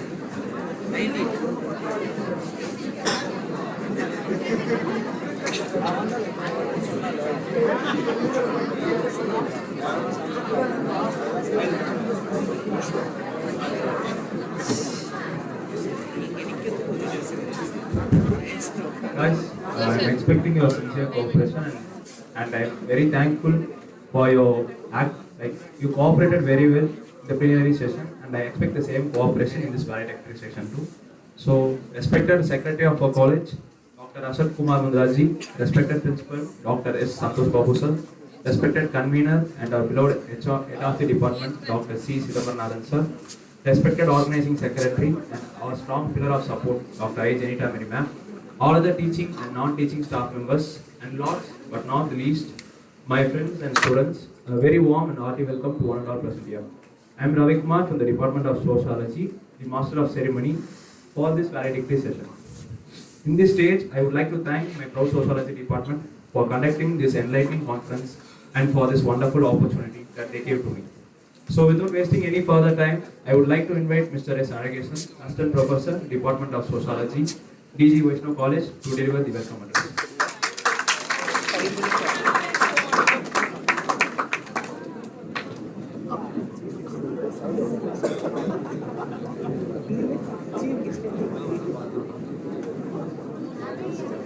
Good morning, everyone.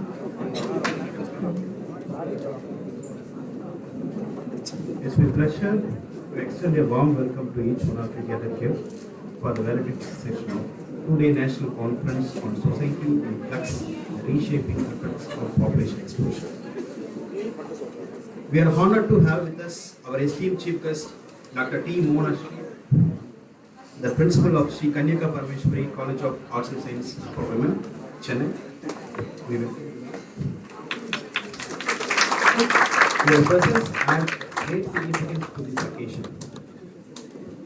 A special welcome to Dr. K. Gulam Dastagir, a professor in the Department of Sociology at the School of Social Sciences and International Studies, Pondicherry University. We welcome you, sir. We eagerly anticipate your special address, which promises to enrich our understanding of the conference theme. I extend my greetings to the faculties and participants from various institutions and departments who have contributed to the success of this conference.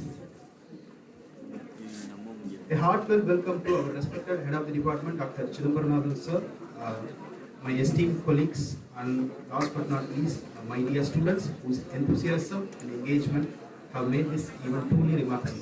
Once again, I welcome each one of you to the valedictory session of the two-day national conference. Thank you.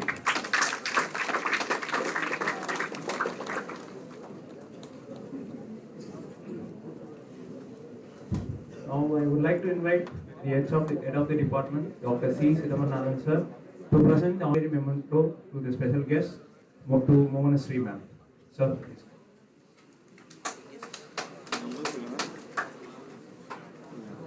இதில் audio கேட்காது audio கேட்காதா நான் தனி audio வச்சு இதில் audio வச்சுருந்தேன்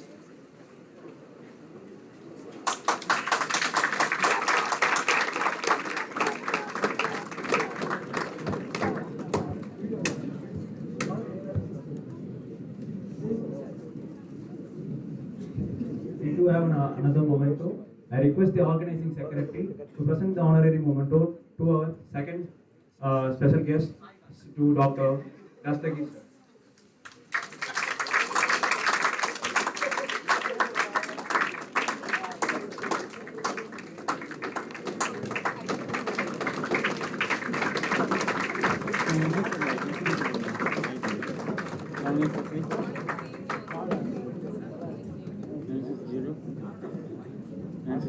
Thank you, sir, and thank you, ma'am.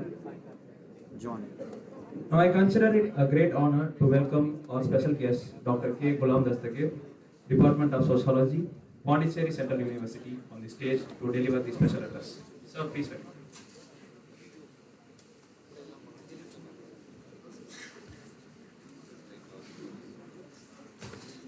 தம்பி தம்பி ஸ்டேஜில் லைட்டாக ஃபோக்கஸ் பண்ணு Good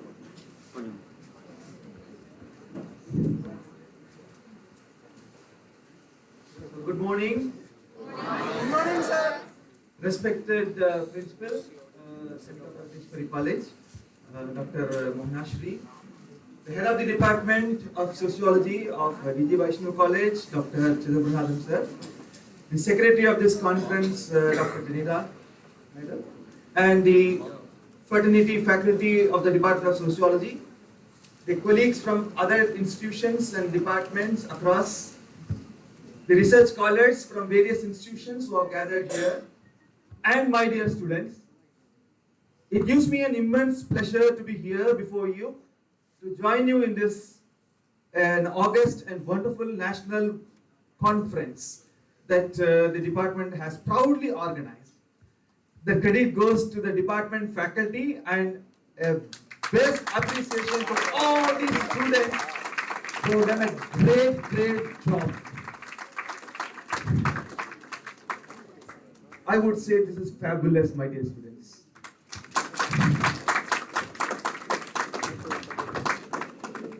As a successful meeting a grand success of this 2-day national conference, we stand here proudly to celebrate the valedictory event of this conference, and that's a proud moment for all of us to join here, my dear students.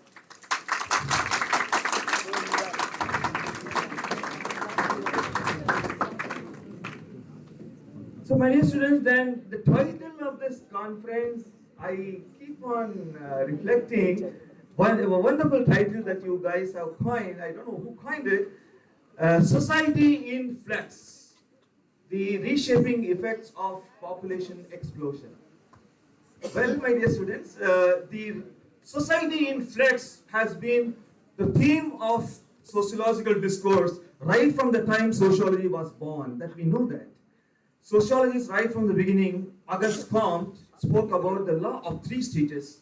Emile Durkheim spoke about the transition from the mechanical solidarity to organic solidarity.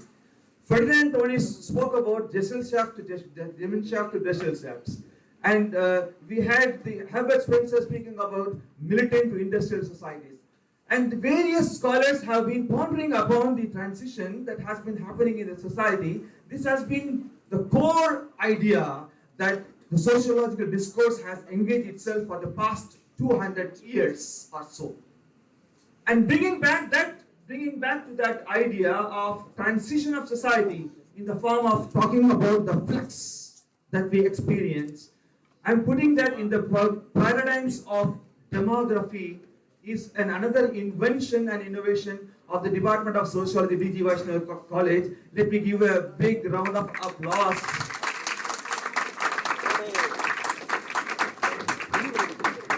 For bringing back this particular idea of transition center of the core of discourse of this national conference.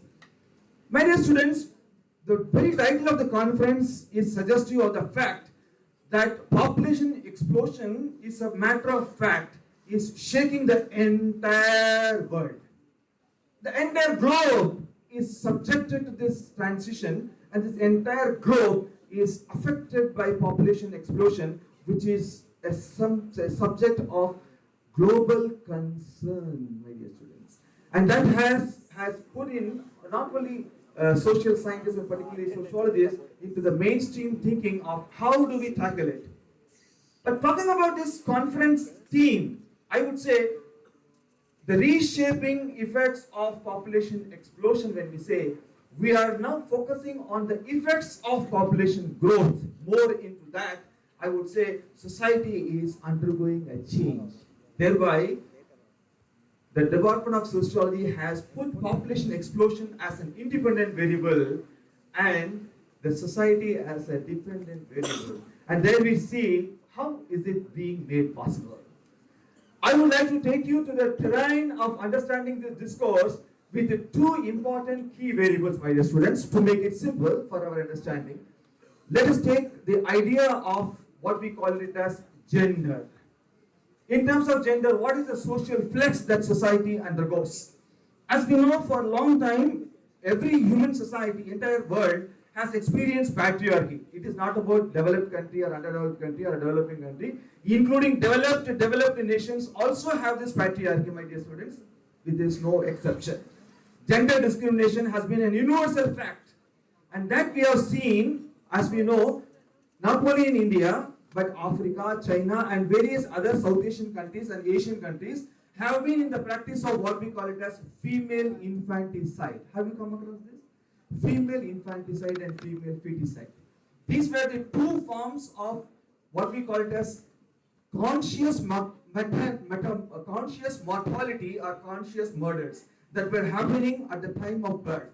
This was a fact that is historically recorded in various societies.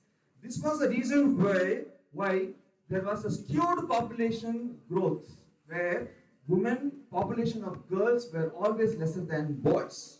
And we know that all the time we speak about how many males, 1,000 males, out of that how many females. That is what we were discussing. But now there is a reversal of this trend that is going on nowadays, my dear students. 2015, the government of India came up with what we call it as a new policy called Beti Bachao policy, which says save the girl child. And with the arrival of the policy, there have been efforts being made in ways with which there could be preventive measures, medical care, health care facilities that could be extended to prevent female infanticide and female feticide in all over world, all over India particularly. And this has brought in a dramatic change. Now we speak about sex ratio being arrested and reversed, my dear students. Now you can go into the statistics to say how India is now projecting itself. Now we have crossed the situation of calling that kind of discrimination called based on gender. Now it is gradually we are overcoming where female population is on an increase than male population. It is how being recorded, not out of 1,000 males now, it is being recorded as number of boys out of 100 girls. This is another transformation that we see. But then this is not just to be appreciated, and it is not something that is to be celebrated, my dear students, but then there is something which we have to probe in further. What is that? If you say this, is it there? National level we have achieved it, but what about regional differences? It is not the same everywhere. There are states still, particularly Haryana, the ratio of girls are still lesser than boys.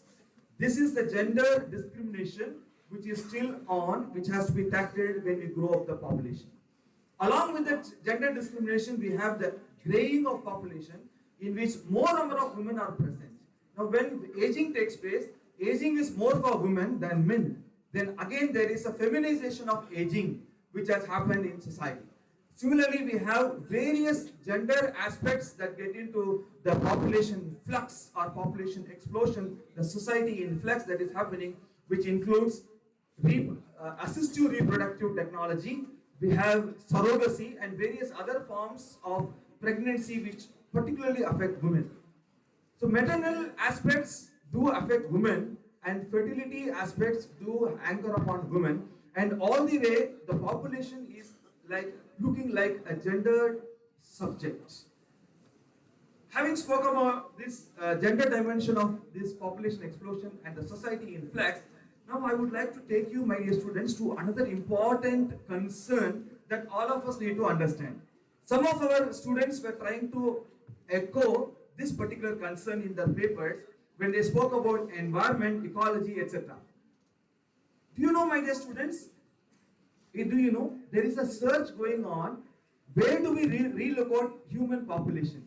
Can we find another place where human beings can exist? In other words, do you know how this planet Earth became the best place for living beings to exist? Why this planet Earth became the best place for living beings to exist? What is the factor that was responsible for making life possible on Earth? It is water. It is water. My dear students, what is happening with increasing population? The term that is being used widely, my dear students may note this, that it is called Anthropocene. It is called Anthropocene. Anthropocene is a concept that helps us to understand how human action and increased human intervention due to overpopulation is affecting the world's resources, and economic, ecological and environmental resources are being subjected to serious catastrophical damage by overpopulation. And as we know, Malthus spoke about the resource in terms of food production, and later theories spoke about optimum use and optimum population based on resources. But then there is a serious concern that we talk about when we say about the carrying capacity of the world. We need to talk about water as the center of entire discussion that we have. Today, world is a place to exist, as Thiruvalluvar used to say, நீரின்றி அமையாது உலகு. நீரின்றி அமையாது உலகு. And then, now what is happening today? There is a serious challenge to the water resources, particularly fresh water resource. We are running short of water. There is water stress everywhere. There is water shortage everywhere. There is water scarcity everywhere. There are cities now running out of water. Cape Town is the first city in the world that has now declared that there is no drinking water available there. And there are cities where water is often, we find that scarcity affects the people. A large proportion of city population, urban population being affected due to the lack of water. For example, in Bangalore, they speak about the availability of Kaveri water, but then the water available from lakes and ponds are useful only for cleaning and bathing. It's only using for irrigation and cleaning, but when it comes to bathing and drinking, they don't have water. So this is the catastrophe that we are facing. Anthropocene, that is increased human activity on earth, has devastated the potential resources that earth can have, and the limited resources with which the overpopulation is bordering the earth is making the earth more and more less feasible to survive. This is the another catastrophic situation that we are encountering. But then, are there not hopes? Is it only gloomy situation? No. My dear students, there are rays of hope that we see coming up with various policies. Let me give you the example of what we have done in Pondicherry. Pondicherry, as you know, is located at the sea coast like Chennai. The ponds in Pondicherry are already dried up. Pondicherry lakes are dried up. We don't have surface water. And in the groundwater, it is almost exhausted. They have gone up to 400 to 450 deep into the groundwater. And now what is the situation? Sea water has come into the groundwater. Now seawater intrusion has happened. Because of that, the groundwater aquifers are become saline. Now what we have done? That is what Anthony Giddens, I would take you to sociological discourse, my dear students, to end my talk. Ulrich Beck calls this Anthropocene and the situation of population explosion that is created in the world in the term called risk society, my dear students. What's the term? Risk society. He says, when the risks are increasing, it leads to what we call it as global risk society. Global risk society. Throughout the world, the society is under risk. Then what is the way out? He says, remodernization or second modernization is the solution. In tuning with the same idea, Anthony Giddens speaks about social reflexivity as a means. He says there are two forms of risks that societies encounter. One is called the external risk, another is manufactured risk. Manufactured risk comes from industrialization, modernization and urbanization, and this has to be tackled. The way out for this is called social reflexivity. And there is a term by Anthony Giddens which he uses in the book Politics of Climate Change, which is called Giddens paradox, where he says that the public action is the only means to recover from this situation of catastrophe. Public action is required. Public has to engage in reflexive action, and they should mobilize themselves into a collective endeavor to safeguard the resources so that society can continue to exist. Human beings can continue to live on this earth. An example I would say about Pondicherry is this. We have gathered together in the form of what we call it as university social responsibility, employee social responsibility, community social responsibility, corporate social responsibility, and participation of various NGOs like Alliance for Good Governance and Pondican. All of us, we have come together, and what we did, we wanted to locate that, historically speaking, in the records we say 612 ponds have existed in Pondicherry, 84 tanks had existed. What we have done, we have gone back to discover them and we have rejuvenated them, we have brought them back to life. And today, my dear students, these ponds, these tanks are carrying water. Because of that, Pondicherry is again back to the farm to live again. We can think of Pondicherry as a potential water-rich Puducherry we have found out. This is one of the examples that I would like to share with all of you, that it is possible. My dear students, this has been again made possible because of the sustainable development goals that we have before us: poverty, zero hunger, good health, quality education, gender equality, affordable energy and clean water, institution economy and innovation, reduced inequality, sustainable cities, and you have life below water, life on earth, and peace, justice, and strong institutions. And at the end, we have leaving nobody behind. Partnership of all coming together, forming the sustainable development goals, which are now on up to 2030. We want to rejuvenate the world with more livable conditions on earth.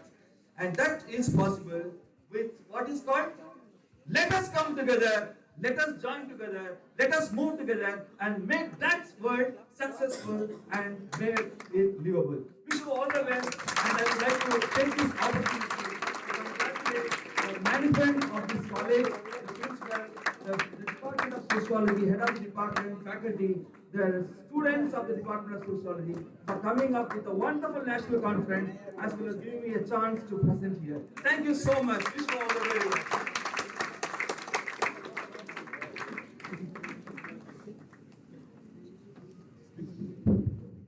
Thank you, sir. That was really an amazing speech. Sir, I must tell you that you have got the gift of talk. Now it will be the turn of Sandhya from second year, Department of Sociology, to come onto the stage to introduce our guest of honor.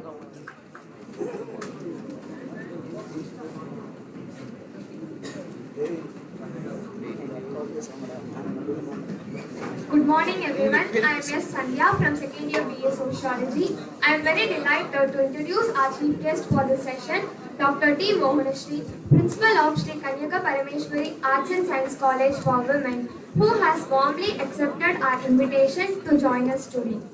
Dr. T. Mohanashri has completed her bachelor degree in Telugu from Queen Mary's College and her master's in Telugu from Presidency College. She holds her PhD on the thesis titled Noun Morphology in Ravenna Poems with Comparative Dravidian Languages from University of Madras. She has been working as a principal in Sri Kanyaka Parameshwari Arts and Science College for Women from June 2010. Under her guidance, her college holds Limca Book of Record for painting highest number of kurtis within an hour. Received Cartwell Award from News 18 for Best Online Education during the pandemic period. Received Workplace Assessment for Safety and Hygiene Certificate from Quality Council of India. Received Cloud Champion Award and Academic Excellence Partner Award, and received Green Audit Certificate from Trusted SCM Solution, and received first place with cash prize for organizing education stalls in trade fair and so on.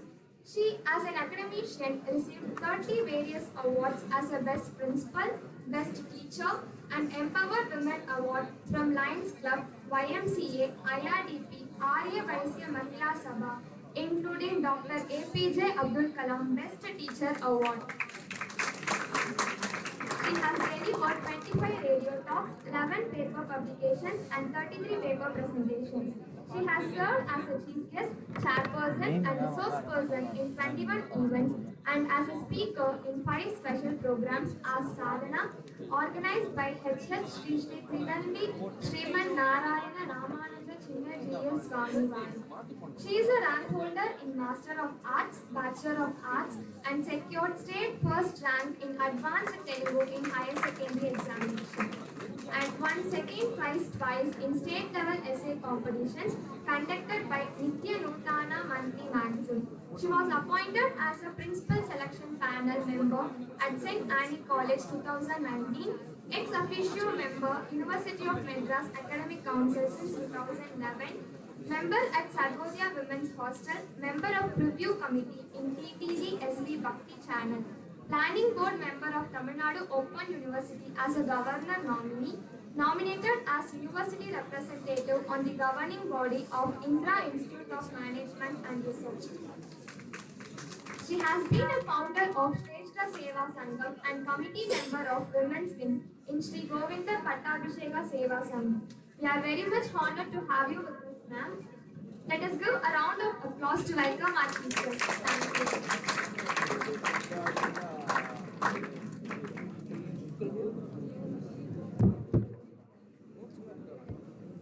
Thank you, Sandhya Rani and Ravi. Asmat Gurubhyo Namaha.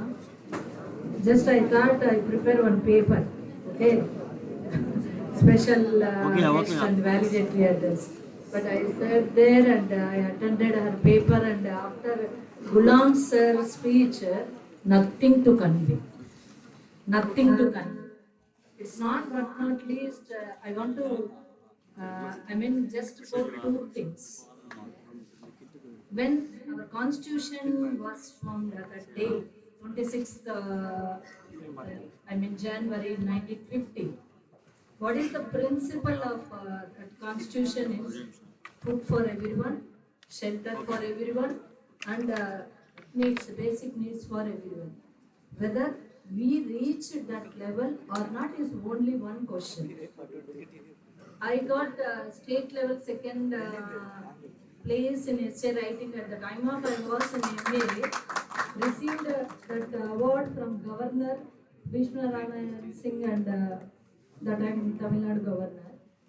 On the occasion of Ugadi, my topic was that population and unemployability. I thought it is very easy topic.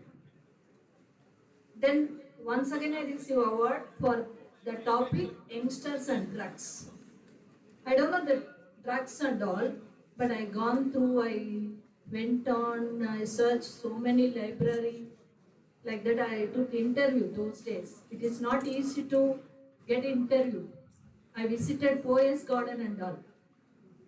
I met so many housemates there. The unemployability, why you are here, what happened to you and all. Directly interact with the people those days, 91. Ma, Yamma enna tolla panna. Papa, apdi some what days, or Nair character madri, I enter into that Poets Garden first time because I want to know the reality grounds of unemployability. The main content was population. Population and unemployability, youth and the population tracks. These are the topics given to me, but it is very horrible before 35 years. But nothing will change. The existing system, normally we used to read through, I did papers on Tirukural Manuda Mandal, the humanity. But what normally we are preparing and presenting papers and got so many lectures and all. The finally output is we are as it is. We are facing same problems, same issues. But we hope on you, the younger generation, especially I belongs to arts stream. Normally in Tamil Nadu, commerce was leading. In Bangalore, science, Bangalore and Karnataka, Andhra. But in Kerala and northern sides, the arts stream was leading. Why I want to convey this message to you, coming to the admission point, many people want to get into commerce stream. But avanga nalla varlada. Sociology படிக்கிற arts lovers தான் நல்லா இருக்கு society. Whatever degree you got, MBBS or whatever, they come to do MBA. What is MBA? Nothing. What is in MBA? That and all, what they did in MBA, what they are going to learn in post postgraduate degree you will complete in undergraduate degree. ஒரே ஒரு விஷயம்தான். And sociology எனக்கு ரொம்ப நல்லா பிடிக்கும். But I used to tell students at the time of admission, ஏமா உனக்கு உங்கள் வீட்டில் இருக்கிற டாக்குமெண்ட் வேல்யூவோ எஃப்டிஸ் வேல்யூவோ தெரியுமான்னு கேட்பேன். தெரியாது. என்ன டாக்குமெண்ட் வேல்யூ தெரியுமா? எந்த ஏரியாவில் இருக்குன்னு சொன்ன கூட தெரியுமா? தெரியாது. சோஷியாலஜி வேல்யூ அது மாதிரி யாராலையும் உங்கள் வேல்யூ வந்து அவ்வளோ சீக்கிரமாக சொல்ல முடியாது. ஏன்னா ஒரு செயின் போட்டாலோ நகை போட்டாலோ இவ்வளோ 10 சவரோ 5 சவரோ சொல்ல முடியும். But sociology department, you are the backbone, you are the like பிராணவாயு, oxygen. Please do wonders, nothing to say. இல்ல பெருமைக்கு சொல்லல, நீங்க எங்க வேணாலும் கேட்டுக்கலாம், no problem for me. Sociology department கூப்பிடுறதுனால, சிதம்பரம் சார் கூப்பிடுறதுனால, குலாம் சார் பின்னால் பேசுறதுக்கு எதுவும் இல்லை, ப்ரிப்பேர் பண்ணது அப்படி போயிட வேண்டியதுதான். So they are very good sound in their own subject core. If you given to something Tiruvalluvar or Vemana poems or Kabirdas or Tulasi, I can deliver lecture. But this is general topic, but it's very tough and difficult to analyze. At the end, you can paint as you like. உங்ககிட்ட கொடுக்கப்பட்ட ஒரு drawing உங்களுக்கு விருப்பமான கலர்ல நீங்க வரைஞ்சிக்கலாம். அதுதான் விஷயம். Madam புரியுற மாதிரி இருக்கு, புரியல, அதுதான் வாழ்க்கை. ஏன்னா வந்து நாங்க இருக்கிறப்போ ஒரு அந்த பஸ்ல இதுல எல்லாம் பார்ப்போம், நாம் இருவர் நமக்கு இருவர், அதுக்கு அடுத்து நாம் இருவர் நமக்கு ஒருவர், நாம் மாத்திரம் போதும். நல்லது. Actually, population அப்படின்றப்போ, see, we didn't deny for that, but it is very difficult and big task. இதுதான் அப்கமிங்ல நம்மளுக்கு நெக்ஸ்ட் ஜெனரேஷனுக்கு நம்ம கவர்மெண்ட் இன்ட்ரடியூஸ் பண்ணி எல்லாரையுமே கம்பல்சரியா கோ த்ரூ பண்ணணும்னு சொல்ற புக் இதுதான் இருக்கணும். ஏன்னா very very really it's a need for this hour. I appreciate entire Department of Sociology and the students who present that paper. My students didn't participate, I don't know. Sir, it's a really great honor to everyone be a part of this symposium, conference, whatever it may be. It's a great honor, and this is very need. I mean, ரொம்ப தேவையான ஒரு subject. Swami Vivekananda ஒரு வாட்டி சொல்வார், எனக்கு ஒரு 10 பேர் நல்லவங்களை கொடுங்க. நல்லவங்க யாருன்னு எனக்கு கேட்காதீங்க. Don't ask me, don't put me questions. Just youngsters ஒரு 10 பேர் கொடுங்க, இந்த உலகத்தையே மாற்றி காட்டுவேன். அது மாதிரி இவ்வளோ நல்ல மக்கள் இந்த சப்ஜெக்ட் இதை எல்லாருக்கும் நல்ல இந்த செமினாருடைய ரிசல்ட் எடுத்து போவீங்க நம்பிக்கையோட. இந்த வாய்ப்பு கொடுத்த department of sociology Chidambaranathan and principal doctor Santhosh Babu and entire Ghulam sir, really hats off to you. You touch all the sides, all the corners of the symposium conference. Then I love your paper. It's a great honor to be a part of this conference. Thanks once again. Thank you guys. Sorry, thank you all. By default, thank you all.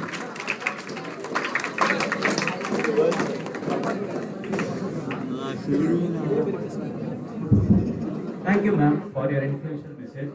We are charmed by your fluency. Now, I would like to invite our beloved head of the department, Dr. C. Chidambaranathan sir, to hand over a gift hamper to the technical and other manpower teams like Kumaran sir and John sir. Please come on to the stage to collect the gift hampers from our head of the department.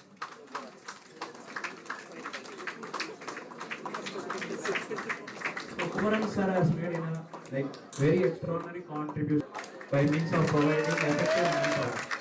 Here is the message.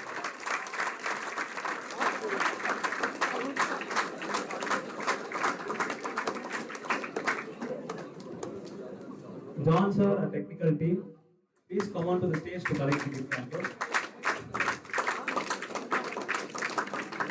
Sir is the one who is responsible for live streaming our event in our YouTube channel. Thank you, sir.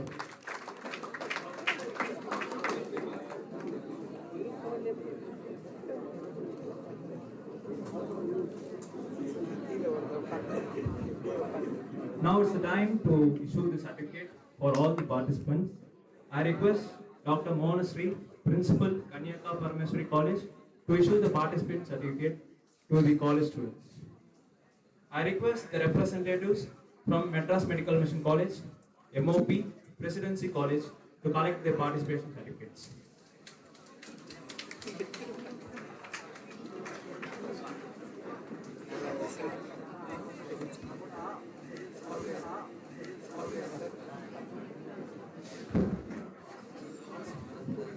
Tribhuvan College students, please come on to the stage to collect your participation certificates. Any one of your students, any representatives? And the stage mode sir. Why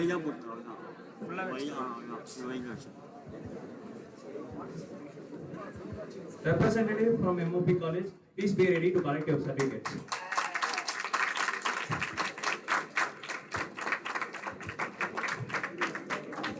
And representatives from Presidency College, please be ready to collect your certificates.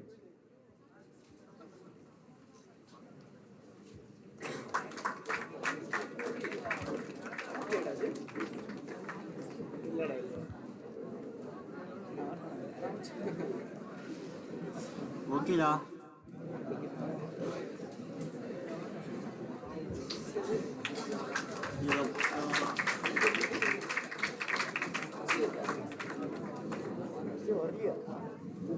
Now I request Dr. Gulam Dastagir to issue the participation certificates for the Department of Sociology students.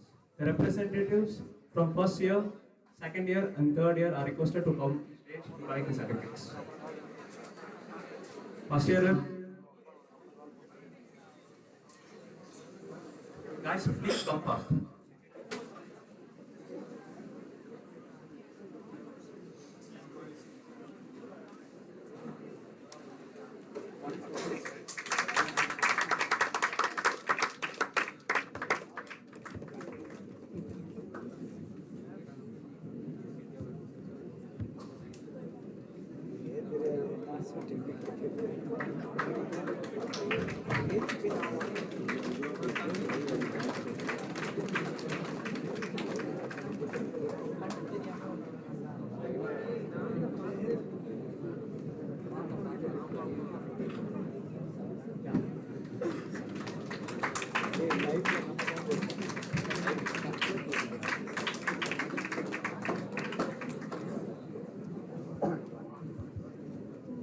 Now I request our beloved head of the department to present an honorary memento for our beloved friend Asit Subramaniam for his immense support in conducting this seminar and in the process of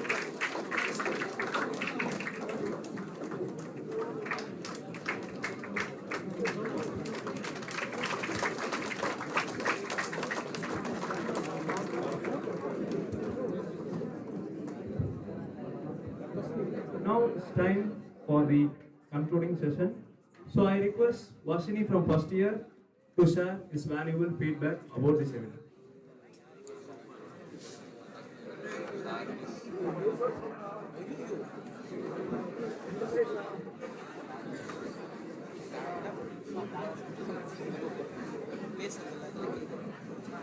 Good afternoon to one all present here. I'm Rashni from first BA Sociology. We students are very thankful for the 2 days of national. Now I request our friend Vedu Kishore from second year Department of Sociology to share his valuable feedback.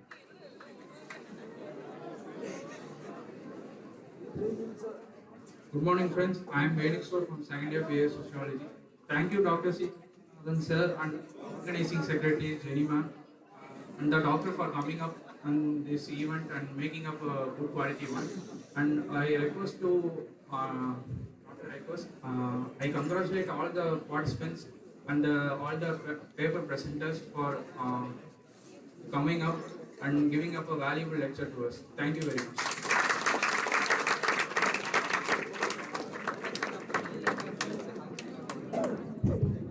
Now I request my friend Krishnakant from third year sociology to share his valuable feedback. Hi, hello, this is Krishnakant. So, the National Conference on the Society in Flux and Population Expressions was insightful and addressing crucial issues and proposing innovation solution. All the four session was grateful and introduced a new solution and social problems in the society and give a suggestion and solution to the social problems. And about the social problems,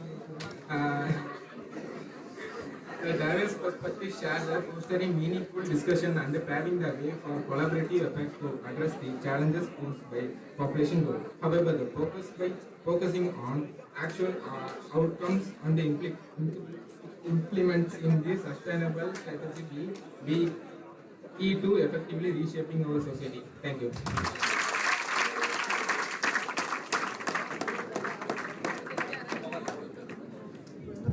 I invite my beloved sister Karmukini from second year to share our valuable feedback.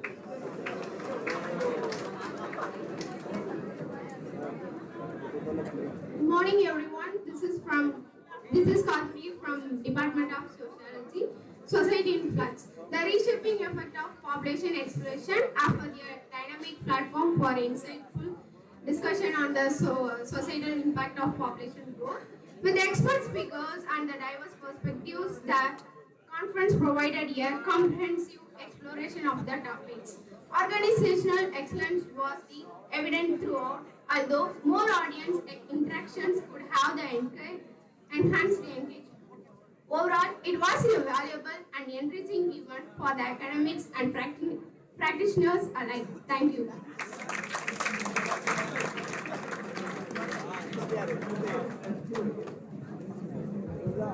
Now I request any volunteer from other institutions to share their valuable feedbacks. This is not a biased session, so these students from other institutions are also welcome to share their valuable feedbacks. Anyone? Yeah, sure.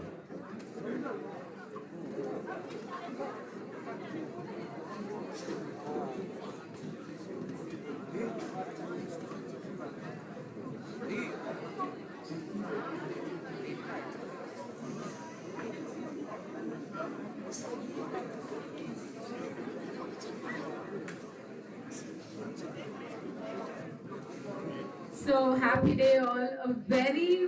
A very warm, hearty congratulations to the entire Department of Sociology for having such a wonderful audience. என்னதான் சைடுல அங்க பேசிட்டு இருந்தாலும் கரெக்ட்டா கேட்டிங்க, கலாய்ச்சிங்க, எல்லாம் கரெக்ட்டா பண்ணீங்க. So I think the audience were really good. This generation is very receptive to ideas.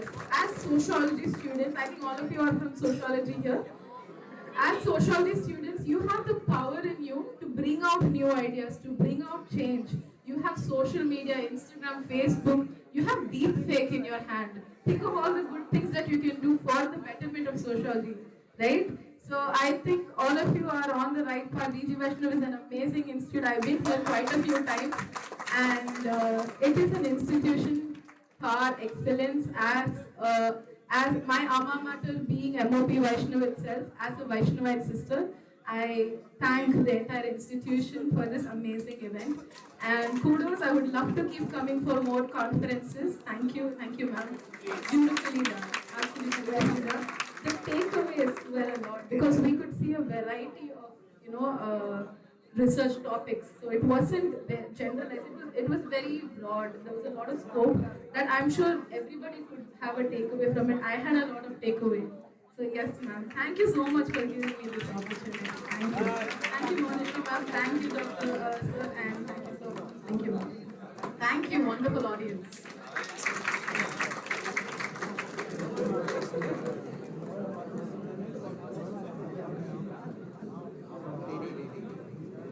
days இருக்கும்.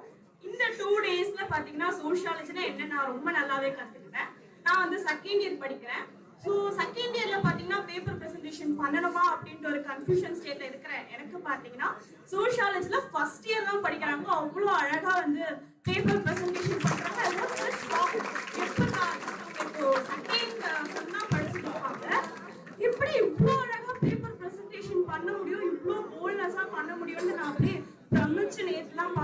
still now நான் இன்னைக்கும் அந்த பிரமிப்புல இருந்து மீட்டே வரல. ரொம்ப அழகா எல்லாரும் பேப்பர் பிரசன்டேஷன் பண்ணீங்க. And I just want to thank all volunteers. இந்த காலேஜ் இருக்கிற நிறைய வாலண்டியர்ஸ் பார்த்தீங்கன்னா இங்க உட்காருங்க அங்க உட்காருங்க அண்ட் அவங்க உட்கார கூட இல்ல ஸ்டாண்ட் அப்லயே பார்த்தீங்கன்னா எல்லாரையுமே ஆர்கனைஸ் பண்ணிக்கிறாங்க. அண்ட் அவங்க and the college ரொம்ப நன்றி. அண்ட் நிறைய காலேஜ் பார்த்தீங்கன்னா ஒரே ஹையா பார்த்தீங்கன்னா கான்ஃபரன்ஸ் பண்ணும்பொழுது இவங்க பார்த்தீங்கன்னா 2 days கான்ஃபரன்ஸ் 250 rupees பண்ணாங்க. அதுக்கு ஒரு thank you. Thank you.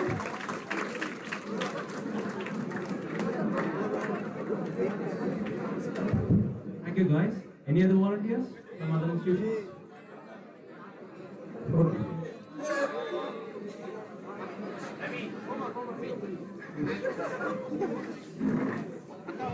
Please come to the stage.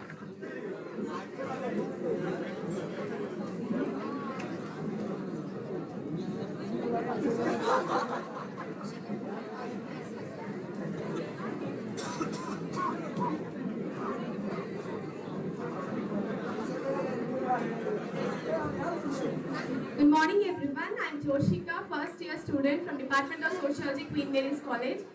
I don't take much time to வந்து கிளம்புற அவசரத்திலேயே வந்திருக்கோம். But why I want to add few words here is, being a first year student, நானும் first sociology எடுக்கும்போது I was not that much introduced to the sociology subject.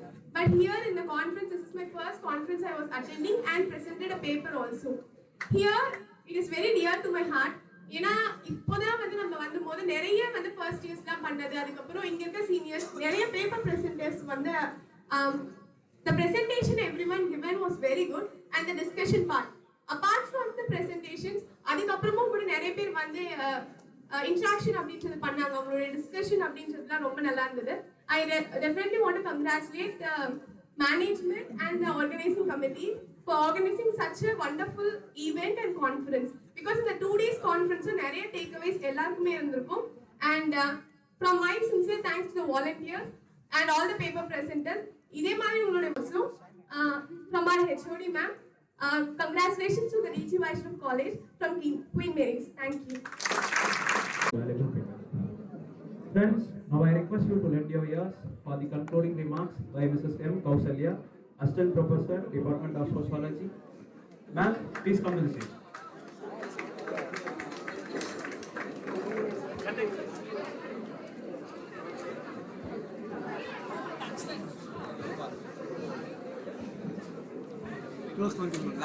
Very good morning to one and all present here. I feel delighted to give concluding remarks on this 2-day national conference on society Flux, the reshaping effects of population explosion. So we have started our conference yesterday with inaugural session. Then the chief guest, Dr. R. Rajesh, and guest of honor, Dr. P. Madhava Somasundaram, graced the occasion along with our distinguished figures, Dr. C. Chidambaranathan sir and Dr. I. Jenital Meriman. Dr. C.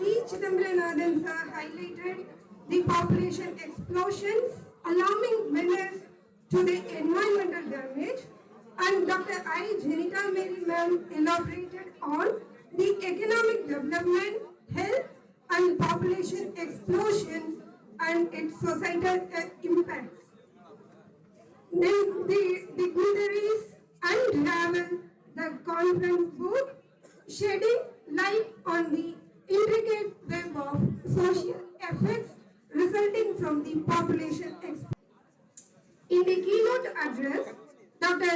Rajesh emphasized the need to explore the unique ideas steering clear of established theories, and he particularly focused on the urbanization, urging young minds to formulate their thoughts. Dr. P. Madhava Somasundaram, he delved into the societal flux caused by the technological advancement and citing the 3 phases, including the pre-industrial period, the developmental labs, and the medical advancements. And our honorable principal, Dr. S. Santosh Babu sir, he delivered the presidential address. In that, he highlighted the both positive and negative explosion, and he emphasized its multifaceted aspects. Then we moved on to the session. The first session was about the economics, employment, and the development. In this session, we had several papers from different aspects, and we analyzed the interrelationship between the population and the employment and the development. The connection between the Indian economy and overpopulation was discussed by the various participants. And session 2 was about the health and population explosion. We had papers from various backgrounds like health and sustainability. Especially we had presenters who presented on the Paniya tribal women in Kerala on the effects of overpopulation on the public health. Then session 3 dealt with social and cultural dynamics. We had participants who presented on population, especially on gender disparities, and we discussed about the importance to the empowerment of tribal women and importance of women education. Then today we had session 4. It is on the demographic trends and population explosion. In this also we had many critical papers who discussed on the family planning and women's autonomy in population areas and women's education and population growth in India. Especially we also discussed about the impact of migration and the condition of migration, migrated labours in Tamil Nadu as well, and its impact. So with this, I would like to thank all the chief guests, the rapporteurs, the organizing team, and our beloved students. Already we are running out of time. Very good afternoon to all. On behalf of the department and my own behalf, it's my privilege to propose a vote of thanks on this occasion.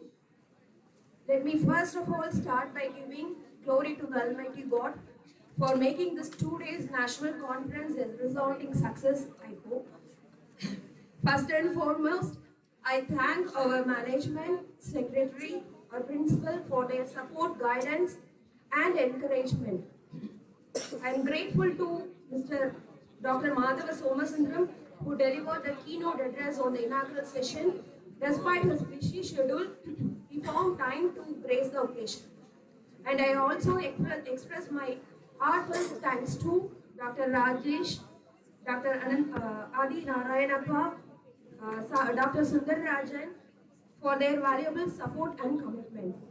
My heartfelt thanks to our head of the department, the pillar of our department, for his support, guidance, and commitment, not only for this conference, but for the development of our department. My heart fills with a lot of gratitude and respect to our distinguished guest speaker of valedictory session, Dr. Gulam, for not only sparing us invaluable time for us to grace this occasion, but also for enlightening us with a special address in this valedictory session. Indeed, you have put your best efforts to make this event unforgettable. We really owe you a lot. Thank you. I am running short of words to express my humble thanks to Dr. T. Mohanashri, Principal of Kanya Parameshwari, for her valedictory address. You have provided us with valuable support in enriching the conference. Thank you, ma'am. My sincere thanks to my faculty members, Mr. Syed Aziz Ahmed, Ms. Kausalya, Mr. Relegation, for your cooperation and support for this great national conference. I also express my sincere thanks to all the presenters and participants from various institutions for your contributions and support, especially of the departments, Triple Queen's Mary's College, MOP College, Dr. MGR University, Mother Teresa University, and University of Madras. And my special thanks to HODs and students from English department, BCom FMT. Thank you so much here for your cooperation and support. Sincere thanks to Kumaralana, electrician, John from data science for live stream, and Lokesh and Ramanan from admin and other non-teaching faculties for their support. And special thanks to BISCOM department for their media support. Finally, not but not least, my heartfelt thanks and love to all my dear students for their unconditional love and support. Not only for this conference, whenever our department organizes program, they are always ready to do work day and night. Thank you, my dears, and special thanks to Harshit, who support me and gave 200% work from the preparation of browser and to complete the book work. Once again, I thank one and all here for your attention. Thank you so much.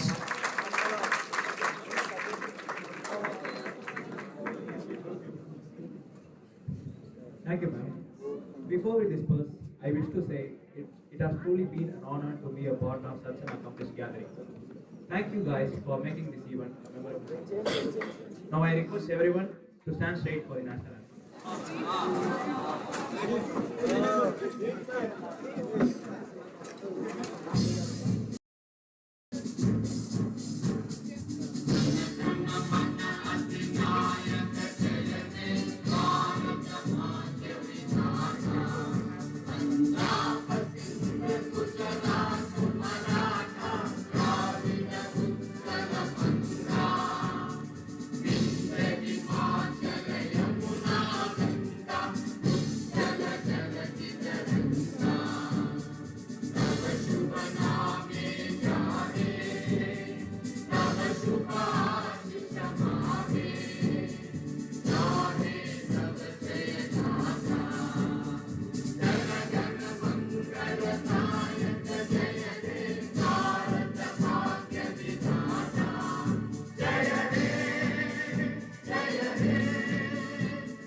This brings us to the end of our formal agenda for today's conferences. However, we have arranged an IT for networking and leisurely enjoyment of the event after what I hope was a fruitful and enlightening day. Please enjoy it, guys. So I request the students to collect their refreshments backside the auditorium, except the students from Department of Sociology. Guys, please be seated.